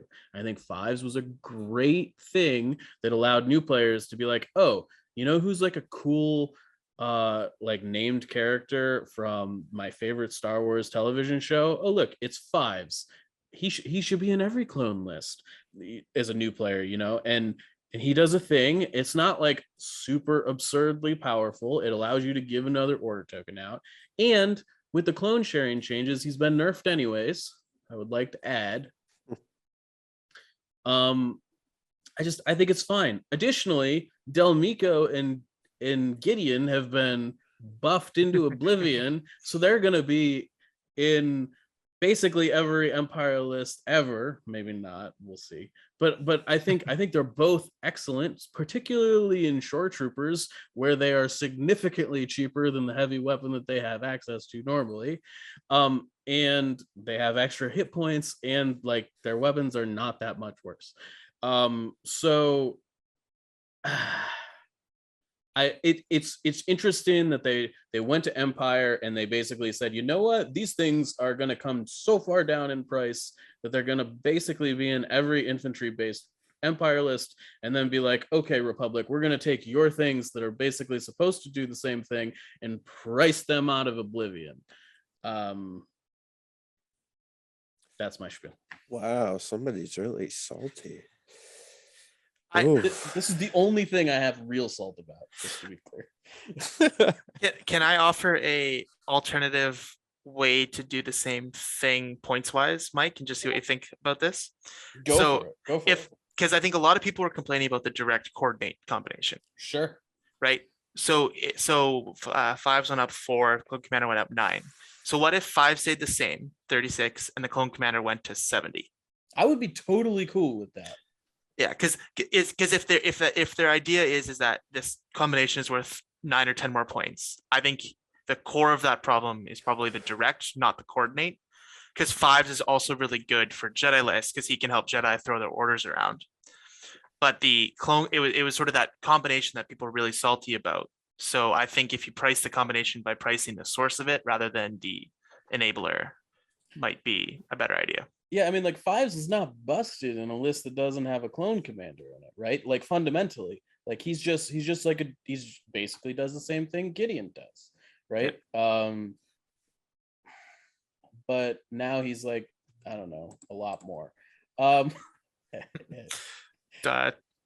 points more. Yeah. So I mean, yeah, I don't know. I intrinsically just felt like they were trying to do opposite things when they should probably be trying to make these two concepts similar. I don't know. Whatever. Yeah. Yeah, so 5s went up by 4. Yeah. And the clone commander went up by 5. So yeah, that combination went up by 9 points. Yeah. Had they left 5s alone and then just put the clone commander up, I think it would have done the same thing in a feels better way. Totally. I 100% agree with that. Yeah. Anyway, I agree. Well, anywho, I had to get that out. That's my Uh, that's really my only beef. I'm with you. Yeah, we'll get to the Inferno Squad changes, but where's the change for my boy Pow? Like seriously, Pow was as MIA as getting Don't make it work. I was under the impression that Pow did get a change. Yeah, he gets. I think he got a few points off. Yeah, you got right? a few Did points he? off. yeah. Did I he's- miss he's that one? 20 He got points 2 now. points off. I mean, it's not a ton. Oh but- yeah, he did get minus Hey, two. hey, All right. Mike, what about the lat? It's 105 now for clones. Oh yeah, lat. It'll be Empire. Cough, cough, Yeah, cough. so it's still bad. It's gonna need more structural changes to Like another wing. it's funny you mentioned that. I was just cruising Facebook and somebody did this like sweet conversion where it's Yeah. got like extra wings and missile pods and all this other stuff. It looks dope. Yeah, I mean, like, I don't know what you guys think, but 105 points seems like it still really doesn't do what you need it to. It's just an awkward fit. Especially in Republic. Once we in move into Republic. Empire, yeah. Once we move into our next faction, might be a little bit different. Yep. Yeah, 100%. All right. I think that's basically it. The phase 2 mortar went down 2 points. Woohoo! Still Cumbersome, unplayable. still bad. Yeah. Yeah, it's still unplayable. How do people feel about R2D2 changing in Republic? I don't care because I was never ever gonna play him anyways. I'm super sad because my saber tank list is now 801 points with no other. I don't have any easy upgrades to take off. Yeah, I think So, it definitely affects the saber tank lists the most. I think that's another fundamental Republic problem is we don't have cheap repair. R2 was our cheap repair, and now suddenly our repair is starting to get pretty expensive. So Yep. it hurts heavy Republic lists. You mean you don't have a sniper that can also repair things that's now sub 30 points? This is one of those things. I mean, our clone engineer is 18 points, and Dell is 25. Oh, I'm sorry. Have you guys been out in the sun too long that you got a sunburn? It's like, Just Jay and has I life just keeping been quiet rough? over here. Yeah, life's been so rough for you guys. Oh, I'm so We'll sorry. get to the Empire section. Don't worry. I mean, my last point about Republic is I would be totally fine if Secret Mission came off R2 and I would just had a cheap repair bot. That's all I want. And or just give me a non-combatant repair bot for Republic, and I'll also be happy. Yeah, or bring C3PO down 5 points or something. Like I almost never see 3PO on the table. You make R2 more expensive, C3PO cheaper. At least Well, it it's three- incentivizes that more. Yeah, 3PO is the same cost, so now like 3PO R2 is 70 Yeah. points. Which So saying is, if they is brought way down too 3PO, high. might help. Yeah. Yeah, that's a lot. Like I don't know. Yeah, it's way too high.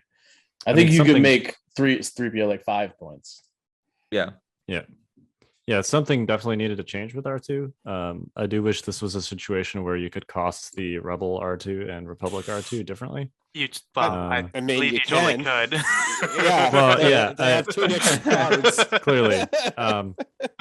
I wish they had done that. Yeah. Or alternatively, just make Secret Mission deployment neutral, which I think would have done almost the same thing. Here's the thing, know. right? Like, and maybe that's what I was kind of talking about when they were like making arbitrary changes, where I felt like it was kind of like some stuff made sense because of the same unit where they had these like mirror changes, but then some stuff you're like, did they just increase this because they increased this? Like, and some of it just didn't make sense. And I wonder if the same thing, like there could have been something that the Republic got on the lat, or you know what I mean, that could have made it a little bit more usable. It just seems like it's just like, yeah, I don't know, 15 points, let's do it, for both. Yeah, it feels like the lat was priced for Empire, and therefore it was priced for that in Republic, and then R2 was priced for Rebels, and therefore it's that in Republic. That's what Right. it feels like. When they're completely different use cases and units basically in those lists, Yeah. right? Yep. Like, I mean, I don't know, you could have brought the lat down to like 90 points in the Republic list, and I still don't think you guys would have used it. I'd maybe think about it with that price. Yeah. Yeah. Yeah, I think Wookiees are in a similar situation where it's possible that Republic Wookiees are fairly costed. Yeah. And Rebel ones totally are too. Also, but you know, I think we have yet to see what the being able to take like 5 units of Wookiees does in a list. yeah, it's possible. I mean, well, the jury is kind of still out because we have yet to see it. But Yeah. that's like another cross faction unit that I could see Yeah. having different costs potentially. Yeah. Yeah, I think it's like fun to have cross faction units, but it stops being fun when you're treating them the same, even though they're functionally different. I'm very interested to see once the mercenary faction / sort of that whole thing comes out, whether the idea about how different units in different factions, the sort of the ethos behind it changes a little bit, so that the points are different, or if they sort of keep the same ethos of points the same and everything. But yeah, I mean, fundamentally at its core, if you take one unit out of a faction and put it directly into another faction, its value is inherently different based on the things that it is surrounded by, right? Yep. That's kind of how it works. So yeah. Yep. All right. Should we move on? Do we just want to wrap the clone thesis as like, I don't know, give us an epitaph for old Gar and bring us into the new world of Gar, Kyle? Clones not quite dead. Other Gar lists maybe have to start getting more creative with things like Exemplar and maybe some of the vehicles. We'll see. I mean, I feel like you guys used to be Superman, and now you got a Kryptonite Splinter. Right? It's fairly inconvenient. You're bleeding for the first time, and you're just gonna have to figure out a different way to fight the bad guys. Sorry, but you'll be fine. I think the faction will be fine. Yeah. It's definitely a significant accumulation of multiple nerfs to a single list archetype, which was definitely like internally dominating the faction in a way that was not healthy. And it's possible that, you know, this is like just a sort of necessary growing pain, and maybe we end up eventually somewhere where there's like some, you know, a little bit of give and take there. I also like my thing, like, yeah, the old ways are dead. You're gonna have to find something more creative to play. And when we have a cheaper core unit thrown into the mix, I think a lot of the balance of sort of non-clone lists become a lot more interesting to me, a lot better. I definitely think that the question that's going to need to be answered is, are people supposed to be able to put lists that are just clones on the table and have them be competitively viable? Like, is that a thing that people are supposed to be able to do? And if so, how do we get back there without breaking the game? Yep. Yeah, maybe we'll get back there at some point. Who knows? Yeah, I'm hoping that reining in the clone keyword just a little bit, right? It brings that balance, like you were saying, and maybe we'll get some other units that round out the clone roster a bit more, so you could still do a full clone line. All right. Empire. Joyous celebration. I'm so ready. You the copyright. Let's music. go. I have not built this many lists in so long. I am so happy. I mean, so me and Jay was like, I've got a tournament coming up next week. We need to figure something out. So I was like, all right, let me make you something. And all the lists I made, I was like, whoa, there's like, I can put like 9 core units in these, and by 9 I mean like 6 core units with like 3 fully loaded special forces and like a decent commander. And I was like, all right. Yeah, I said in the article I wrote for this, you might find that the Empire list you were running yesterday is more than 40 points cheaper. Yeah. And I don't think that's an exaggeration. No. It is funny looking at the Invader League list now, because you put in the link to the list builder and it brings up the new points. And it's like, oh, you're running a 765 point list. Yeah. Yeah, you got a 50-point bid. Yeah. Yeah, I mean, it's so the summary of these changes, and we'll get into the individual ones. There was some fairly extreme errata to Darth Vader. And then in addition to that, there was just a slew of points changes, some of them fairly minor, some of them fairly significant, as much as like 15 points off of Krennic, for example. Which I'm not sure is enough. Well, I think it is. I don't know. I kind of agree. I was like looking at His lists. 2-pip on Vader is pretty nasty. Jay was making some sounds over there. Yeah. Well, Death Troopers also went down by at least 12. Yeah. So that's like 27 points right off the top of any Krennic list. So yeah, there's just so many cuts here across so many units that you might be able to make a list that's, 2 weeks ago would have been like 850 points. So good. It was so good. So let's. Yeah.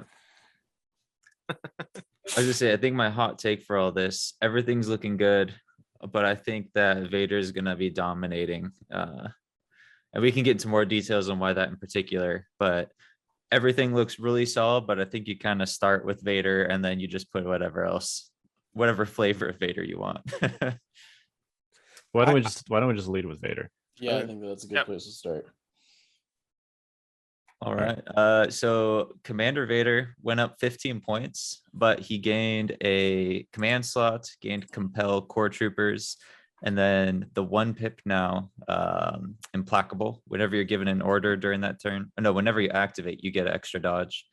And then his 3-pip now, you choose whether you want to infiltrate or you get Reliable 2 flat out. And then Burst of Speed eventually. And then Operative Vader, he gained a health, lost spur, and now he has speed 2, and he has the same command card buffs. So both Vaders. And he got a training slot. He got a training slot too. Oh yes, and a training slot. Which is really like tooth training slots, because you don't need to take endurance with them anymore. Yep. Yeah.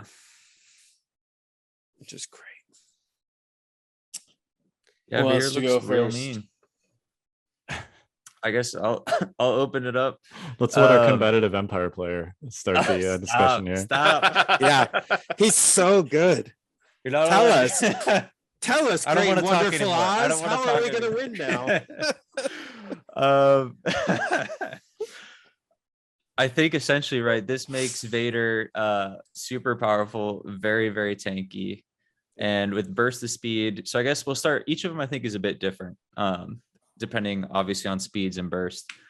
I think seeing these new changes, especially here in the US where we don't have burst, I think Operative Vader might have come out a little bit ahead. 175 points for 7 health, reliable 2 with all these powers, and I can slap on tenacity to get that extra dice. He's looking very mean. Because right, Vader's big thing that he struggled before with was closing the gap, whether it was because he was getting all this suppression from Spur, whether it was Commander Vader who just couldn't get there in general. Now between burst of speed, these changes, extra health, Vader gets there, and a Pierce 3 lightsaber puts in a lot of work. It sure does. And now you have surge tokens that you can spend on those red dice. Yep. Huge buff offense and defense wise. Yeah, I think Vader in this form, the reason why I kind of was saying earlier, I think Empire starts with Vader and you build around it. Vader is really tanky and he does a whole lot of damage, and he just crunches anything with red saves, period. And also he's great against other Jedi since he has so much health and hits like a truck. So I think that, right, he's real good against those things, and you kind of build around, pick up for his other weak points. But I alluded to earlier that I think that gun lines in general, especially red save gun lines, are going to struggle. With Vader being this strong and be able to close that gap, I don't know how much a solo gun line can handle Pierce 3 with 5 or 6 hits and force choke every turn. Or 2, sometimes he can go twice with Implacable and all that. So Vader looks great though. Very powerful, super strong centerpiece.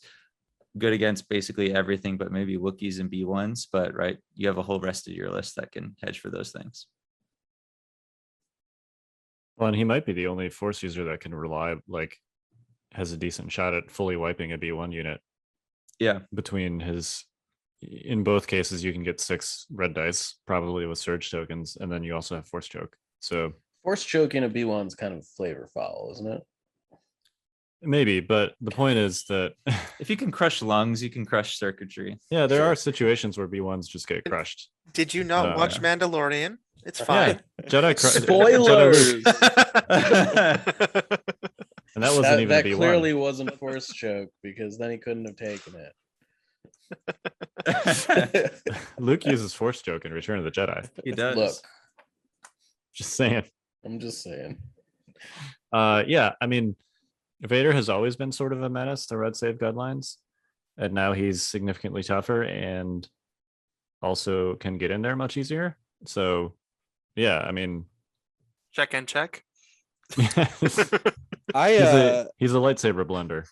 Yeah, I honestly, out of the two, I think that Operative Vader is probably the better change right now, and I maybe Burst of Speed changes that equation a little bit, but I mean, Operative Vader is just a, like, if you're not looking to make a centerpiece, you know, because sometimes that's hard, because once you lose your centerpiece, you know, I think this is still the case with Empire, you kind of, the rest of your army is going to kind of falter.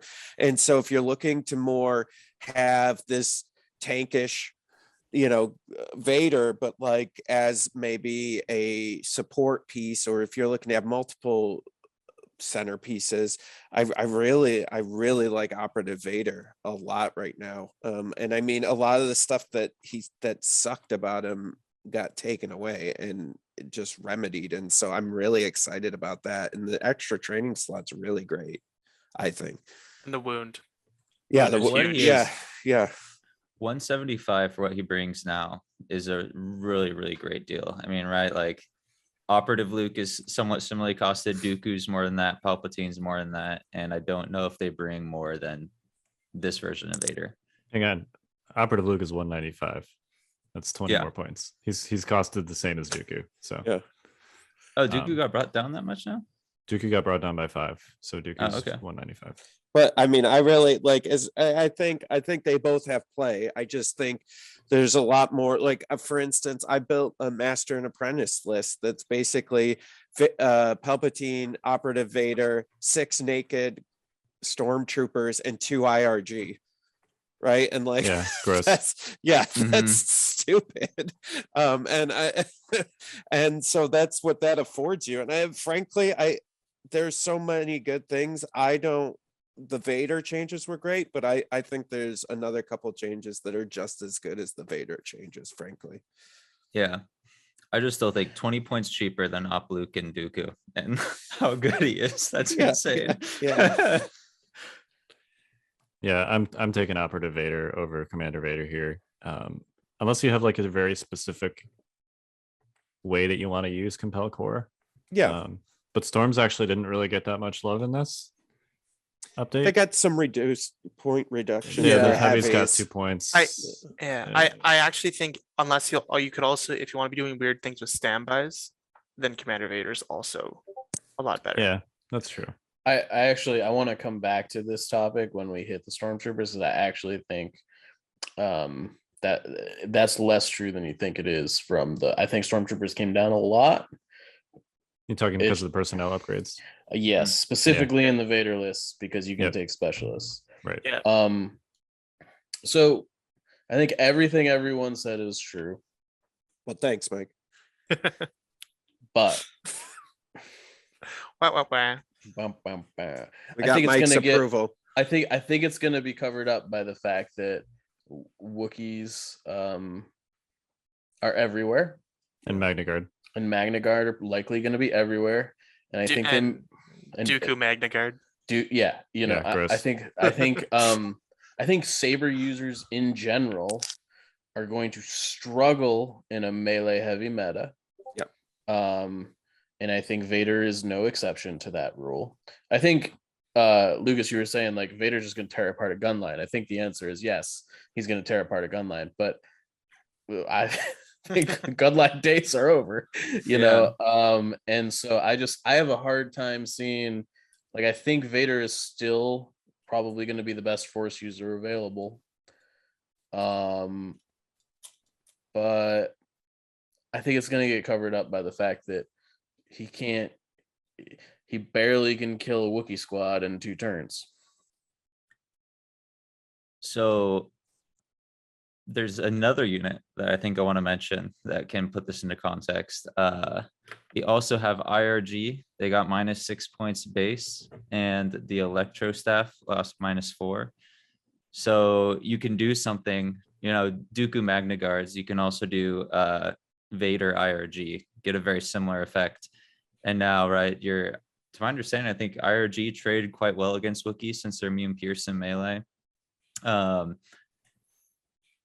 Yeah, a little bit cheaper than Wookiees too, right? Since the staff is only 21. A lot cheaper than Wookiees now. Yeah. So I guess that was my thought of, right, you start with Vader because he's so good against things, and then you build other stuff to hedge his weak points, aka Wookiees. And also Dewback Riders got cheaper if you want to bring them up, right? The base unit went down by 5. All the heavies, I believe, stayed the same. Yep. Yeah, so they just went down 5 total. So the next list I'm trying is basically press W Empire with Operative Vader, 3 Dewbacks, 2 IRG, and a bunch of filler. And you can get up to 10 acts with that. So you can have 6 beefy melee threats. And I think 3 Dewbacks and 2 IRG can help deal with 3 Wookiees. No doubt. And I actually think I've pretty much built the same list a couple of times at this point. Yeah. I think we're trending on the same wavelength here, is that like I want to play Vader, but he's not enough to deal with, I think, the current meta. Yeah. And therefore you have to take more melee. It's kind of a vicious circle, I found. I don't know how everybody else feels about it, but like I'm like, oh, I want to take like 1 melee unit, but then I have to take 6, you know. Yeah, I'm with you. Yeah, well, and I think back to like, you know, some of, and I know I guess we can get to it now, but like some of the big changes I think were on the ATST and General Vice. Like I think those are pretty big. That opens up so much more to us. I mean, you can have an ATST with some of its armament upgrades and General Vice and Operative Vader, and you could still probably finish out the list. And I don't know, like there's just a lot more options now. And I think so that's why I like Operative Vader, is just because I think he, like, based on what you guys were talking about, like, hey, we gotta be ready for these like melee heavy list. Well, I think we can. I think having an Operative Vader and then a bunch of other stuff that's kind of countering that is available to us, which is amazing. Yeah, I've been kind of amazed at the lists that you can like now fit Operative Vader in, because I'm looking at Operative Vader and I'm like, all right, I guess I'm going to start an Empire list with him. You can make an Operative Vader Iden triple tactical strike list if you want. Like that's a thing that you can do. You can make 3-3-3 with Operative Vader now. So just as an example, you can do you mentioned the Dewbacks. The most successful Empire list before this change was Vader triple Dewbacks. Second place at Lone Star Open, and then 2 of the top 8 at London GT were Vader triple Dewbacks. And Vader got a lot better, and the Dewbacks got cheaper. So, yeah, like let's just say I have 3 unpainted Dewbacks that I just assembled 2 days ago, sitting on the table. I mean, as an example, like to what we're talking about, like you can have the ATST with the General, the Mortar Launcher, Twin Light. You can have Vader with Force Push, Force Choke, Seize the Initiative, Tenacity. You don't even need Seize, but you can have it. 3 Stormtroopers, 2 Dewbacks, and 3 Strike Teams for 10 activations. Yeah. And new ways to motivate them. Yeah. Triple move with your Dews or IRG. So now you're between Vader and the two Dewbacks, you're handling the melee. The ATST is just leveling out anything that's trying to get up in contact too. Like, I mean, so many options. I'm struggling. I've never been so like overwhelmed with choices for a tournament before. Yeah, I even put together a list that had snow troopers in it, and it looked good. Like, I guess we could talk about that points change, but the Ion Heavy lost 2 points, so they are what is that, 62 points total? 62, yeah. Yeah. So I did a list that had triple dues, 2 RRG, and then 2 Ion Snows and a Naked Storm, because I was like, oh, this can't really deal with vehicles, but 2 Ion Snows seems okay. And if it's another gun line, right, you got Vader, 3 dewbacks, 2 RRG, so you're not gonna be shooting much. So do we think that the Ion Snowtrooper, now that it has come down almost 50% in price, is actually something that you can take, or do we still think that it's mostly just I think it's justifiable now. okay? Um, I feel like you are intentionally staying away from the word good. well, I if in rankings where someone would be like situational, like bad, situational, good, it's definitely situational. I'm also like, I've played a little bit of Empire, I've dabbled. And one of the units that I really like is, if I'm going to take naked units, taking naked snows and or snows with like an extra guy, because they'll just sort of run around shooting 4 white dice, potentially putting suppression, potentially doing some crits, doing some wounds, woohoo. And I think paying 62 points for a unit that could put an Ion down and or is just 5 red save wounds to do objectives or be nuisances, 62 points I think is fine for that. It's like it's sort of like, in my head at least, it's like basically expensive naked core. You don't really expect them to do a ton, but in a clutch position, and if they put an Ion down, they've made their points up. So Yeah, I see you take them as activation padding in a list that probably would struggle with vehicles, just as a little something to give you a chance. I definitely think nowadays, like one of the things I used to play a lot with was the snows with the flame trooper, right? Like I think that's probably not as much. Now you want Ion. I think if you were ever like, if you were going to put together a Palpatine list with some snow troopers, you'd give them Ions now, I think. It's funny, when I originally bought into Empire, I basically sort of crowdsourced it, if that makes sense. So a friend of mine I bought the snows from, and he's like, I can't find my Ion guy. And I was like, don't even worry about it. It's all right. oh, suck. Yeah. For real though. So I'm gonna have to go buy a snowtrooper box, I guess. So the Ion guy. Just to make the big leap, just get a resin printer and print everything you want. There you go. I have the card. I just don't have the model. Yeah, and it's actually a nice delivery platform for Ion because of steady. Yep. You know, the exhaust part of the Ion is not as costly on them because you can just like recover, move, and then shoot. And or if you like are facing down a tank or something that's going to blow your head off, just move, shoot them, move at the back, and have them safe. They're not going to have their gun up, but they're safe for that turn. Like get in position, move, shoot, move back, and the next turn recover, move is a pretty justifiable sort of 2-turn action set of actions there. Totally. Get two shots in on a vehicle with only exposing yourself after the second shot is pretty good. Yep. All right. We kind of already alluded to, do we need to talk about the dewback change anymore? Does anyone have any opinions about that we haven't already talked Seems about? wholly unnecessary based Yes. on how well they've been doing. I think it's Yeah. great. I think with the way the meta I'll take it. shifted, made them good and making 5 points cheaper. So the meta favors melee threats and they're even cheaper. So they're real good now. It is interesting in relation to dewbacks though. So snows with the Ion are 62, dewbacks are 70. Yeah, you just you pay 8 more points for the dewback. Yeah. Right, you run the snows and you got 3 dewbacks you need to deal with the vehicle. Yeah, exactly. All right, speeder bikes -5.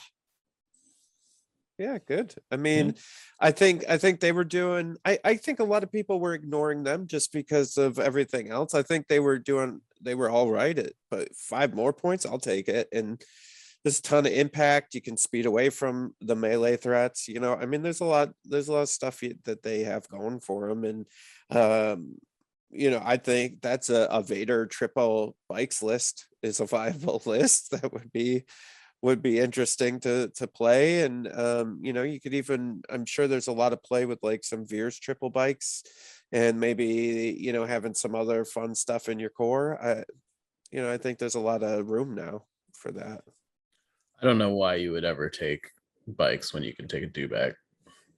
Yeah, Agree. I agree. I think today, right, in the way the meta is today, but I think if the meta shifts again, the bikes will become, I think it's just an option. Especially, I think they're fine at their current point, at the points value that they have. Yeah, I think it says more about dewbacks being too cheap than. So yeah, I think we're also we're looking at the meta, from a high level, but I think, locally metas shift, right? So if you have a locally armor heavy meta and they haven't really gotten into the melee units or whatever, I think bikes are a great thing to have against armor. I think my argument for dewbacks over bikes is they're both order hungry units. But once the dewbacks get buried, they're a little more timing neutral, right? They are okay with not having an order, whereas bikes, the whole game you want it. And so for the same price, and I think dews are just better in the current meta. For me, it's currently a no-brainer, which I agree with Mike that maybe they didn't need to be 5 points cheaper. Yeah, I mean, I think the crucial thing to your point that the bikes are missing and probably will always be missing is they're a unit that wants order control, and it's really hard to get orders on them in a way that like triple staps, you're just like, oh, I guess I get a bunch of free orders on my bikes, I think it would be easier to cost bikes if they just all had coordinate.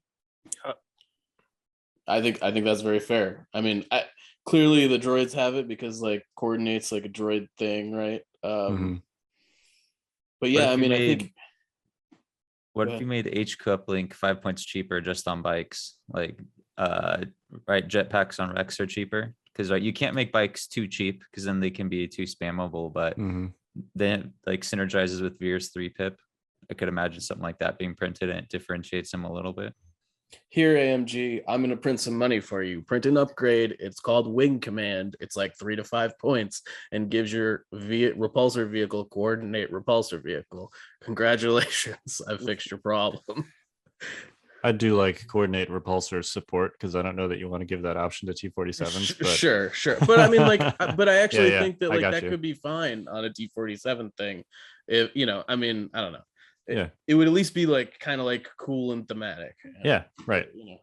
I also feel like overall in general for Empire, I think it might be one of the first times where you could potentially look at lists that have multiple heroes.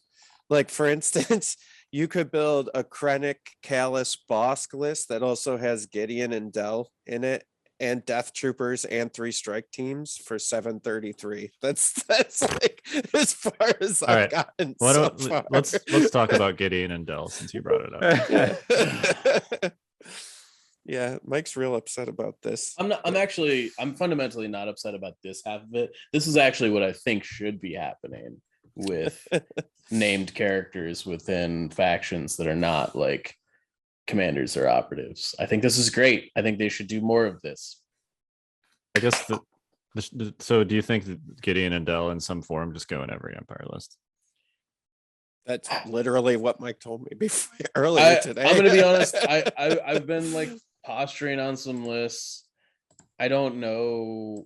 I'm gonna let the Empire players like field that question better than I can, but I don't know. Short troopers with Del are 77 points. Wow. I just say that out loud. I'm just like, huh, okay. Well, and you could have a Gideon Shore thrown order to a Del Shore. That's a like 150 high 150 point list or block that gets 2 aims So you're getting Pierce on one and 2 red on It the is other. worth noting you do lose quite a bit of damage with that though, right? Because Yeah, the the gun is 2 221B, blacks, no yeah. pierce, or sorry, no critical, no 2 white dice. So that's overall almost like a damage and a half less they're doing. You do have No lethal doubt. though. Yeah. But you can like just take the extra dude for like 3 points more than you normally would and get most of that damage back. I don't know if you should, but I don't know. I think it's interesting. Yeah. It's an option now. Yeah, it's definitely an option. Yeah. I think maybe more importantly, if you're taking Iden, I think you're always taking Inferno Squad now. Yep. Yeah. Because Inferno Squad is now stupid cheap. Yeah, what are they actually? Like it's Inferno Squad is 88 points. For a Yep. six health special forces unit with infiltrate, reliable 1, and retinue. Yeah. And That's pretty marksman. good. And marksman. Yeah. And lethal. Yeah, surge hit on 4 black, 2 red. I think that the thing about Inferno Squad that I'm a little bit hesitant to like super be all in on is for a special forces unit these days, they kind of have a small dice pool stuff. It's 6 dice. Yeah, which is on Yeah. the small end of It is. things. Yeah. You know, But you can stretch it between marksman and lethal and the free aims from retinue. totally. Them being so much cheaper than ISF, it's like it can make your 3-3-3 list or just an Iden triple special forces list. It can stretch that even more for not much of a giving up much. Yep. Agreed. You can also now fit 4 Death Troopers with Iden and Director Krennic pretty comfortably. Yeah. Or you can do like 3 ISF, a Death Trooper, Krennic, and Iden. Yep. And Tactical Strike for the uninitiated does not specify that they have to get an order from the card. So you could do, 4 Death Troopers or 3 ISF and a Death Trooper, and all 4 of those units plus Iden could all use Tactical Strike on the same turn. Yeah. I mean, our local Imperial player, there's a box of Death Troopers on the shelf for him that he is humming and hawed about because I sent him a 4 Death Trooper 10 activation list and he drooled about it for a little while. So, and I also think, speaking of like the points with Inferno Squad too, like the DTF 16, she's now only 15 points, and I think she becomes like she is not nearly as good as a DLT, but like in this 4 Death Trooper squad that I have pulled up, she makes it so you can get to 10 activations really easily. And because the config is so cheap, like it's a 91 point squad to have Death Troopers with DTF 15 and an offensive push. So it's again, it's an option. So I think go ahead. Well, No, I was go gonna for it. say, I think really that's the greatest thing that happened for Empire. We can go unit by unit and argue, what's the greatest change, but I think the greatest thing is options, right? Like I've been struggling, man. Like we all have, all the Empire people except for Mr. Competitive. He's been fine, but the rest of us have been struggling for a long time to come up with lists that we could, viably take somewhere. And now I'm like overcome with options. Like I don't even know what to do now. And I'm literally going to Mike. I'm like, Mike, I don't know what to do, man.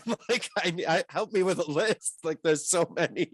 And then Mike comes up with even more insane stuff. And I'm like, I didn't even know that was real. And so, I'm just excited to finally be back and be back in it and have options. We can argue the efficacy of each one of those lists, but I think just being able to have lists, right, is a win overall. So I'll take it. I'm just excited to be able to play the game again. Yeah. Like really reasonably play the game. Like I reasonably feel like with the tournament I'm going to this weekend, that because before we were gonna get RRG, I was like, maybe I'll take a rebel list, which is sacrilege, but I was like, maybe I'll take a rebel list, and then I'm like, nope, I'm going Empire. This is happening, so I'm just really excited. Should we talk about the storm changes real quick? Yeah, Because I know we parking lotted that. Sure. All the About whatever heavies. you want, pal. Yeah, all the heavies got at least -2. The HH-12 got -4. The captain went down 2, and the specialist went down 3. So yeah. my takeaway here is that I think at least Empire gun lines, which may not even be a thing anymore, really. To be fair, if they do exist, they're likely leaning even more into the captain offensive push train, unless they're taking Commander Vader, in which case they're just taking a specialist and having a much cheaper day. Or Krennic. Or Krennic. Yeah, I was gonna say you can take. Sure. Here's a list: Operative Vader, Krennic, 5 stormtroopers of the specialist and DLT, an IRG, and 2 scouts. And it all fits in there. So your Vader and IRG can double tap with that standby. You have cunning, you have compel for all those core. Like, it's pretty beefy. Yeah, I mean, I think Empire Core got a lot better. I think just through, I don't know if DTF is cheap enough to put it in any list. But if it is, the specialist I think really jumpstarts the Empire Core. Yeah, it's a little unfortunate because I feel like this is sort of a recognition that the quote unquote OG unit plus just the heavy upgrade is kind of gone the way of the dodo. And like I only own 3 Empire Specialist packs or whatever they're called, stormtrooper upgrade packs. I'm not sure that I want to buy 5 or 6, but if you want to run like a stormtrooper list, I think that's probably what you should do if you want to be competitive with it, because it seems with these cuts to the personnel and the fact that they were already kind of propping up stormtroopers to begin with. I don't know how, like, I would not run a stormtrooper list unless every single one of them had a personnel upgrade on it. Yeah. I mean, you can all, like, just for money efficiency, you could do like 3 captains and 3 specialists, which is right. Yeah, but then you're like, if you're running specialists, you're doing it because you have compel, and then if you're doing that, it's just a waste of points to buy the captain. I'm not saying it's the best points thing, but for people who don't want to get 6 upgrade packs, it's right. Still fine. It's still fine. T21B Shore Trooper also went down by 3. Back to its original cost. Woohoo! Yeah. Dell's still 7 points cheaper. Yeah. I mean, it's a really good weapon, though. Yeah, it is. Yeah. I think this It's is a ridiculously probably good weapon. fine given the current meta that exists. If we ever go back to a gunline meta, maybe we have. I think overall, I don't think it's going to be a super concern right now, but I think whenever the melee meta gets fixed, I could see some of these changes being too much. Yeah. Yeah, like before ARC Troopers showed up, it's kind of easy to forget how dominant Shore Trooper gun lines were. And I think that's a huge upside, especially for Death Troopers and like ISF and stuff. Is the ARCs are not going to be able to hunt them nearly as well, and there's not going to be as many of them on the tables. Yeah, but Darth Vader will. Yeah, you're replacing one. Yeah. With another. Darth Vader's going to eat an entire squad per turn. Oh my gosh, Darth Vader in the middle of a gun line or in the middle of any list that depends on core trooper heavies. It's just like, as soon as he gets there, you might as well just that's it. Mike and I did a practice game and I was doing middle management because I was really excited because that was my list back in the day, and Vader all on his own ate my entire army. And I was like, oh well, I guess the gun line's not back. Yeah. Surprise! Burst of speed's really good. Well, and that's what Vader's always done once he gets there.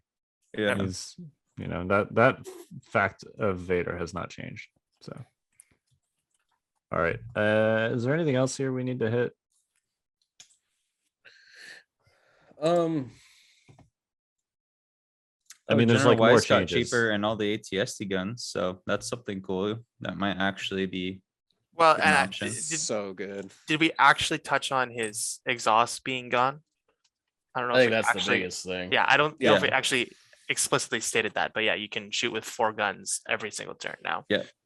And he's field Yeah. commander. And he's field And he's commander. Yep. And maybe the biggest deal, the field commander covers this, but you also don't have to take him with General Veers. You can take that bad unit and get it right out of your army because you don't need Imperial discipline anymore. Yeah, we talked at length about that, Mike. Get 'em Yeah, I right mean, out of it there. definitely makes I don't know, it makes double heavy lists a lot more fun. Like I'm looking at a double ATST list. One's got the general with the twin light, the mortar, link targeting. The other one's got the surge pilot with the mortar, the twin light, link targeting. 4 naked stormtroopers, 2 dewback riders with tenacity and T-21, and 2 strike teams snipers. I feel like with all these new Ugh. Empire lists, I hear people like saying what's in it, and I keep on expecting it to stop. And it Yeah. just goes for a few more Yeah. years. Keeps going. Yeah. We didn't touch on the scout troopers at all. Yeah. Oh yeah. So we okay. covered low profile. Yeah, but so they're They got Scout 3 now. Scout 3. Whoop whoop! It's about frickin' time.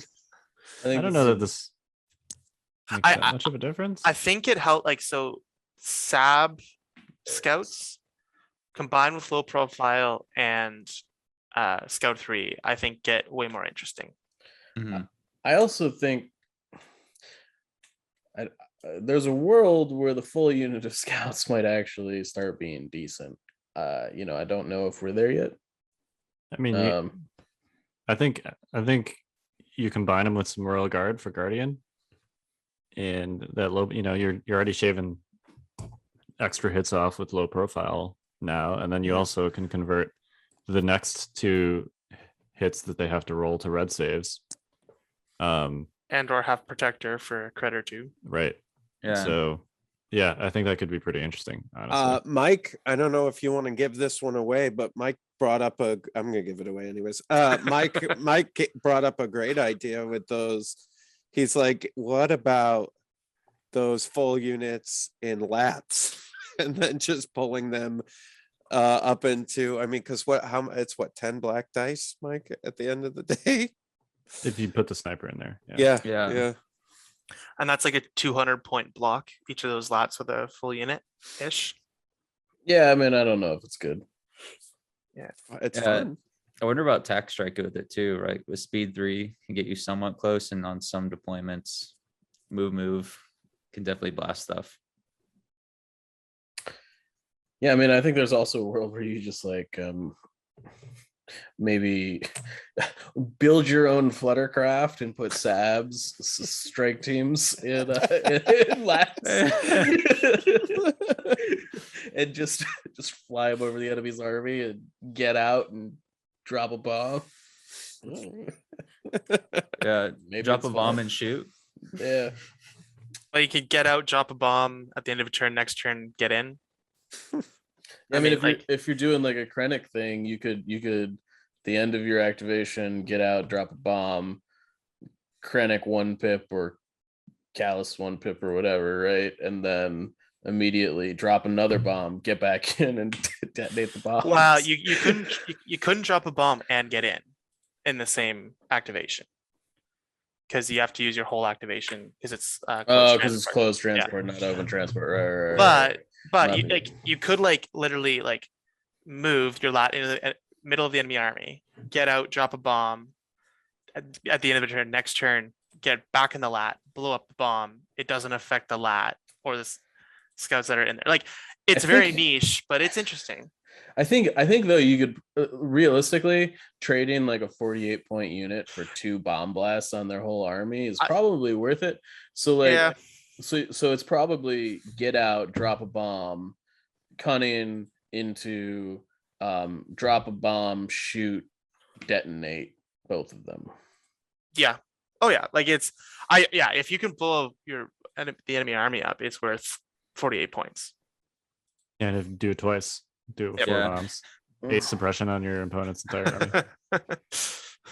So you could do that and you could have 2 lats, 2 of those sab teams, and 3 speeder bikes if you wanted, and you could have the speeder bikes just come and clean up behind them if you really wanted to do that too.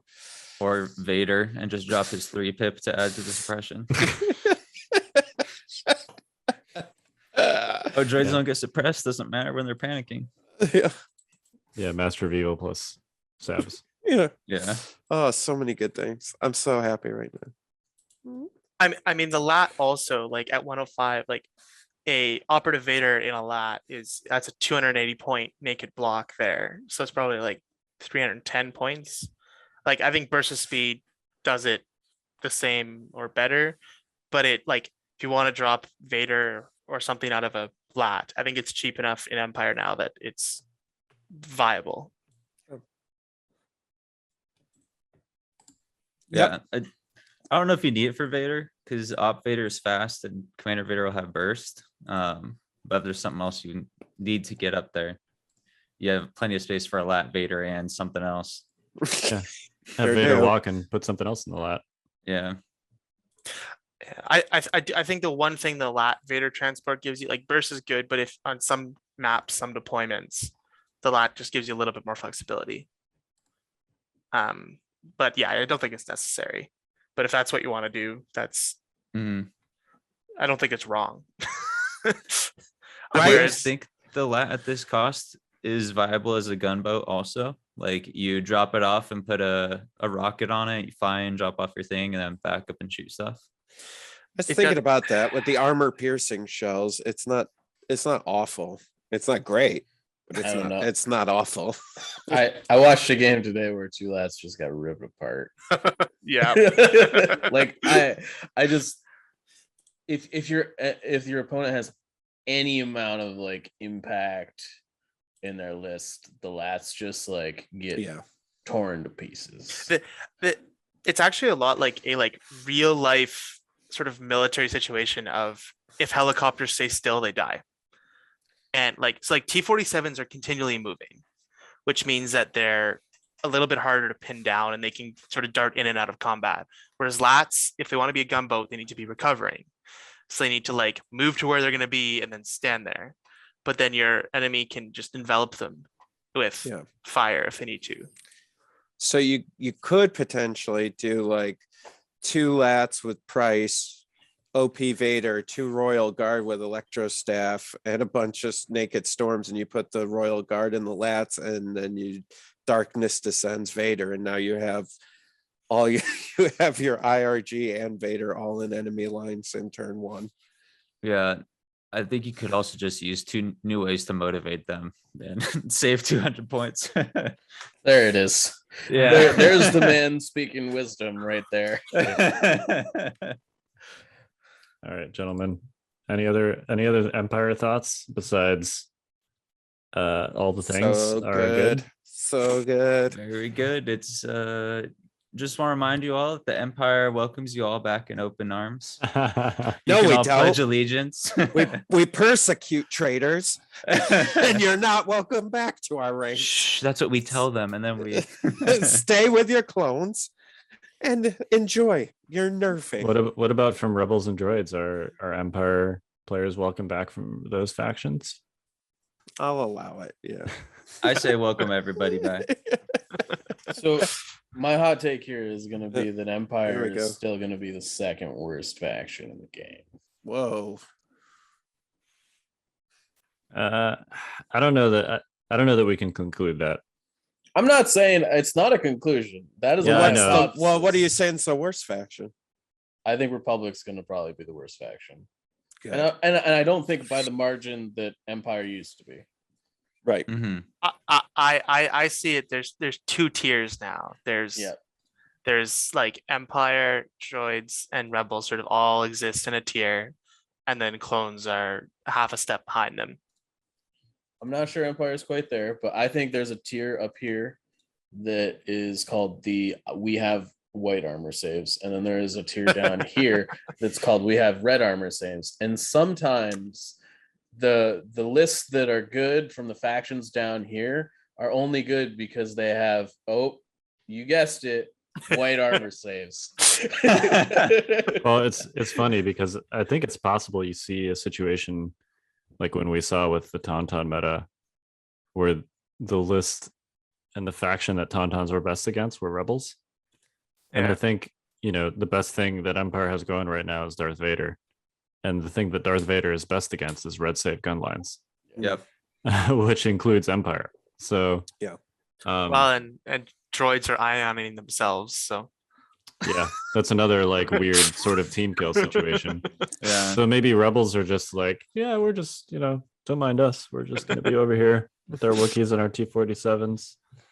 So do you bring Ion Snows then in that case? Because if droids and T-47 rebels are the things to beat.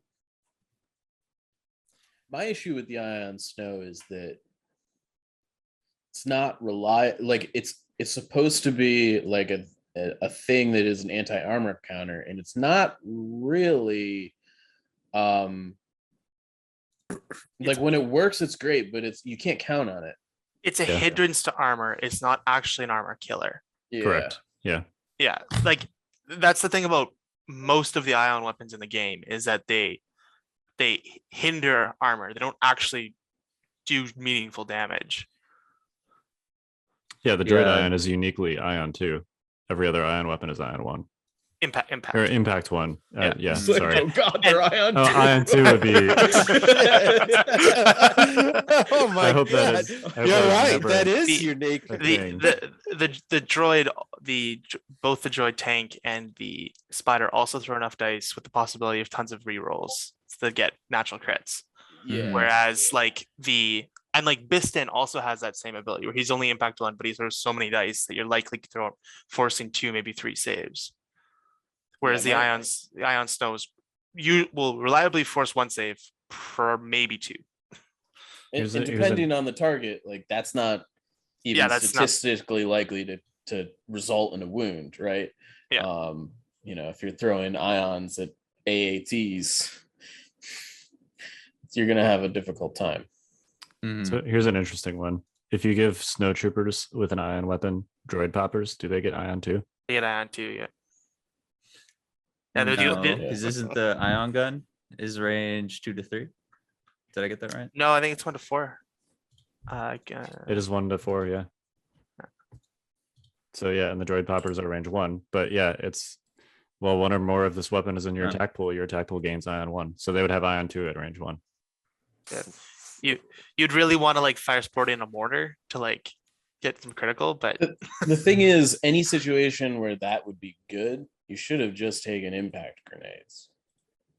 Well, maybe it would be better against like droid units or vehicles that don't have armor.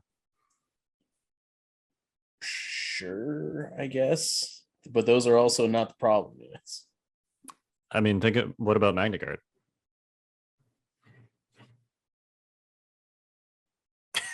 Okay. I mean, You got me there. That's definitely a world of like I don't completely live in yet. no, I know. But yeah, I hear you. I mean, imagine how like screwed Magna Guard would be if they ran up to an Empire gun line and then the Snows just step out and one attack, throw 2 ion tokens down on a Magna Guard. That would be cool. I guess like yeah. And the Magnas need to get close to do stuff. So like they're gonna come to your range 1. Sure, I just like if I'm playing Empire, my dewbacks and my RRG and my Vader that are in my list are going to deal with the Magna. Well, sure, but like you can do all of those things. Like Sure. you can fit Vader and Dews in IRG alongside Snows with Ion. So How much are droid pumpers again? 3 points. Three. Like, so that'd be a 65-point unit. And I think Yeah. a like one of hedge, probably not a bad idea. Yeah, I have a list up right here that's Commander Vader, 4 ion snows, 2 snipers. One of the ion snows has a droid pipe popper, and then 3 dewbacks, tenacity, and the gun. So you got the Dews and Vader to deal with Wookiees, and then 4 ion snows to deal with droids. 10 activations. Whoa. You got compel, so your snows are just gonna, they can recover, be compelled even if they're suppressed, or compelled and then Well, recover at the end. Yeah. You got to make sure you keep the order of your actions correct. Yeah, that actually doesn't work because compel requires you to move first. The key Well, is no. So what you do is you double move, or you move, shoot, recover, and then Yeah, you you recover compel on the tail recover end. each turn. Yeah. Of every turn. Yeah. Yeah. Yeah, you got to And you make still sure get your 2 recover. actions even if you're suppressed. You just got to make sure you're With- recovering at the end of each turn. Yep. After playing with like the armor piercing shells on the saber tank, a lot of times with recoverable weapons, a lot of people just aim shoot automatically, Mhm. where often the best move is a shoot recover. Yep. Depending on the target, depending if you have definitely have to put damage or whatever, but shoot recovering is a very underappreciated set of actions. Well, I'm gonna go try some Ion 2 snow troopers. right. Yeah. So I have a question for the team here. With this points change update, we're going to go through Rebels and Separatists next time, but I think it's pretty clear that Empire joins we get to take whatever we want faction balance deal. Do we believe the Republic will ever be in that boat? In that, like, they can take a list that like can take a bunch of cool core units and take other good stuff with it in the same army. I think it'll have to be new units that allow that. I don't know that what they have today is going to allow that. I think they need some cheaper activations that aren't as strong. That's the whole problem, right? Today is, and we talked about that earlier, where the whole idea was that you would have lower activations that were stronger. Well, they need to kind of change that up a little bit and add maybe a core unit that's a little bit weaker, or that Yeah, your isn't- gun core. yeah, maybe that isn't clones, that's something else. I don't know. I think that's what's going to change that for them, my opinion. The way I both see and hope Republic moves forward is, and especially with the idea of battle forces coming, is that Republic, you can never just take whatever you want.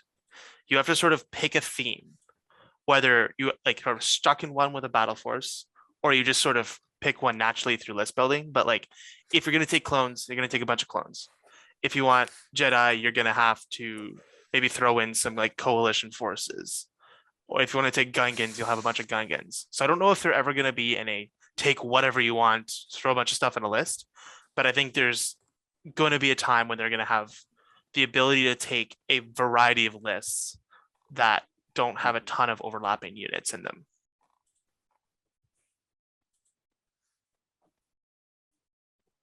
Yeah, I'm with you on that. I mean, they've previewed some battle forces, or they've at least mentioned some battle forces that would be Republic battle forces. Yep. So, and that Yep. definitely is on theme for them. They're kind of a faction that thematically has always leaned into sort of like these grand synergies. So Well, We've been and- relegated to combo, boys. I mean, that's what I was doing. So I don't know what the rest of you want to do. yeah, there's a Republic list in Invader that's in my quad. That is the Yoda Padme saber ridiculousness, and he's calling it standby sharing 2.0. Yeah. It's I so mean- gross. He was actually on stream, I think yesterday, and it's like There's so much you can do with it. yeah, I didn't get to practice it, so I didn't bring it to Invader, although it turns out nobody practiced, so whatever. But yeah, no, because I did a lot of procrastinating thinking about it, and there's so many things you can do with it, including, for instance, you can guidance a standby on Padme, force push something in front of the tank, shoot it, then guidance what's the order? But you can you have to recover in there. So if you have to have a standby on Padme already, force push something in front of the tank, then guidance a standby onto Padme, recover your force push on his first 1 pip turn, push the unit in front of the tank again, and you can like double shoot something or just shoot 2 units in front of the tank on Yoda's activation. Like there's a bunch of grossness you can do. Yeah. No, thanks. Yep, those exemplar standbys. I think we're going to see more of that. I think I've seen a couple like Overwatch Wookiee lists that are interesting. Like a couple with Yoda, like, but I've also seen like one with Padme, where the idea is like you're gonna have 3 sort of long range shooting Wooks, and like you'll get 1 extra shot a turn, which will just increase their point efficiency a little bit. So fun times. Maybe some Padme Anakin, double exemplar action going on there. Yep. You gotta be careful with those cards though, because your standby castle falls apart pretty quick once he starts playing his cards. Yeah. Oh no, Anakin's cards are bad. He's at 11. Not bad, Mike. They're just differently good. I mean, I think there is like at 155 points, he's just a little expensive, but as a like token standby creator, 155 points, maybe in a niche list. I just like the fact that we're talking about a force user at 155 being too expensive speaks for itself. I feel like. Yeah, we'll see what place force users have in the upcoming meta. I'm a little afraid they kind of got the double hit between the turn 0 changes and the fact that we're already in like a aggro melee meta, but we'll see. It feels like the aggro melee meta is where they should thrive. Yeah, right. It feels like it should, but they're not. Yeah. Well, if everything that was aggro melee didn't have immune pierce or just a million health, but yeah, that's the thing, is all those units are sort of explicitly good against lightsabers. So.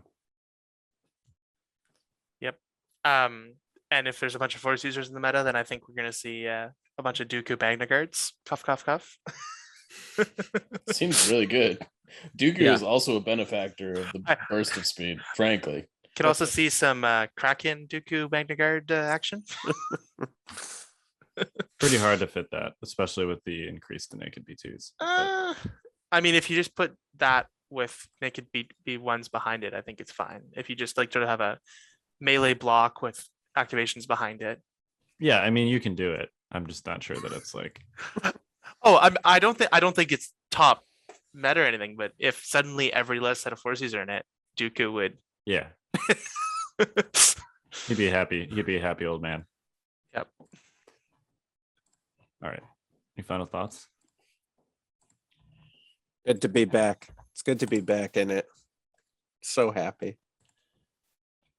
I'm excited for everyone to come crawling back to the Empire. I'm excited to come crawling back to the Empire. I haven't played them since 2019. So I think it's time for all the Empire players to go watch the 501st Journal from the 2005 Battlefront and accept that time is moving on to the Empire. What I remember about the rise of the Empire was how quiet it was.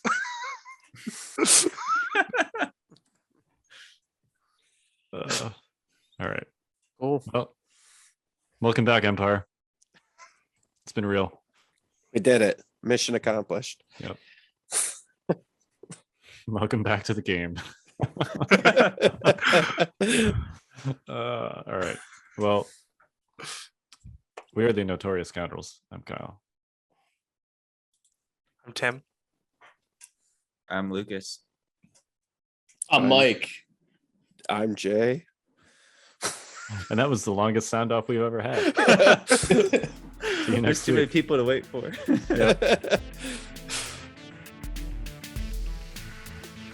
Really?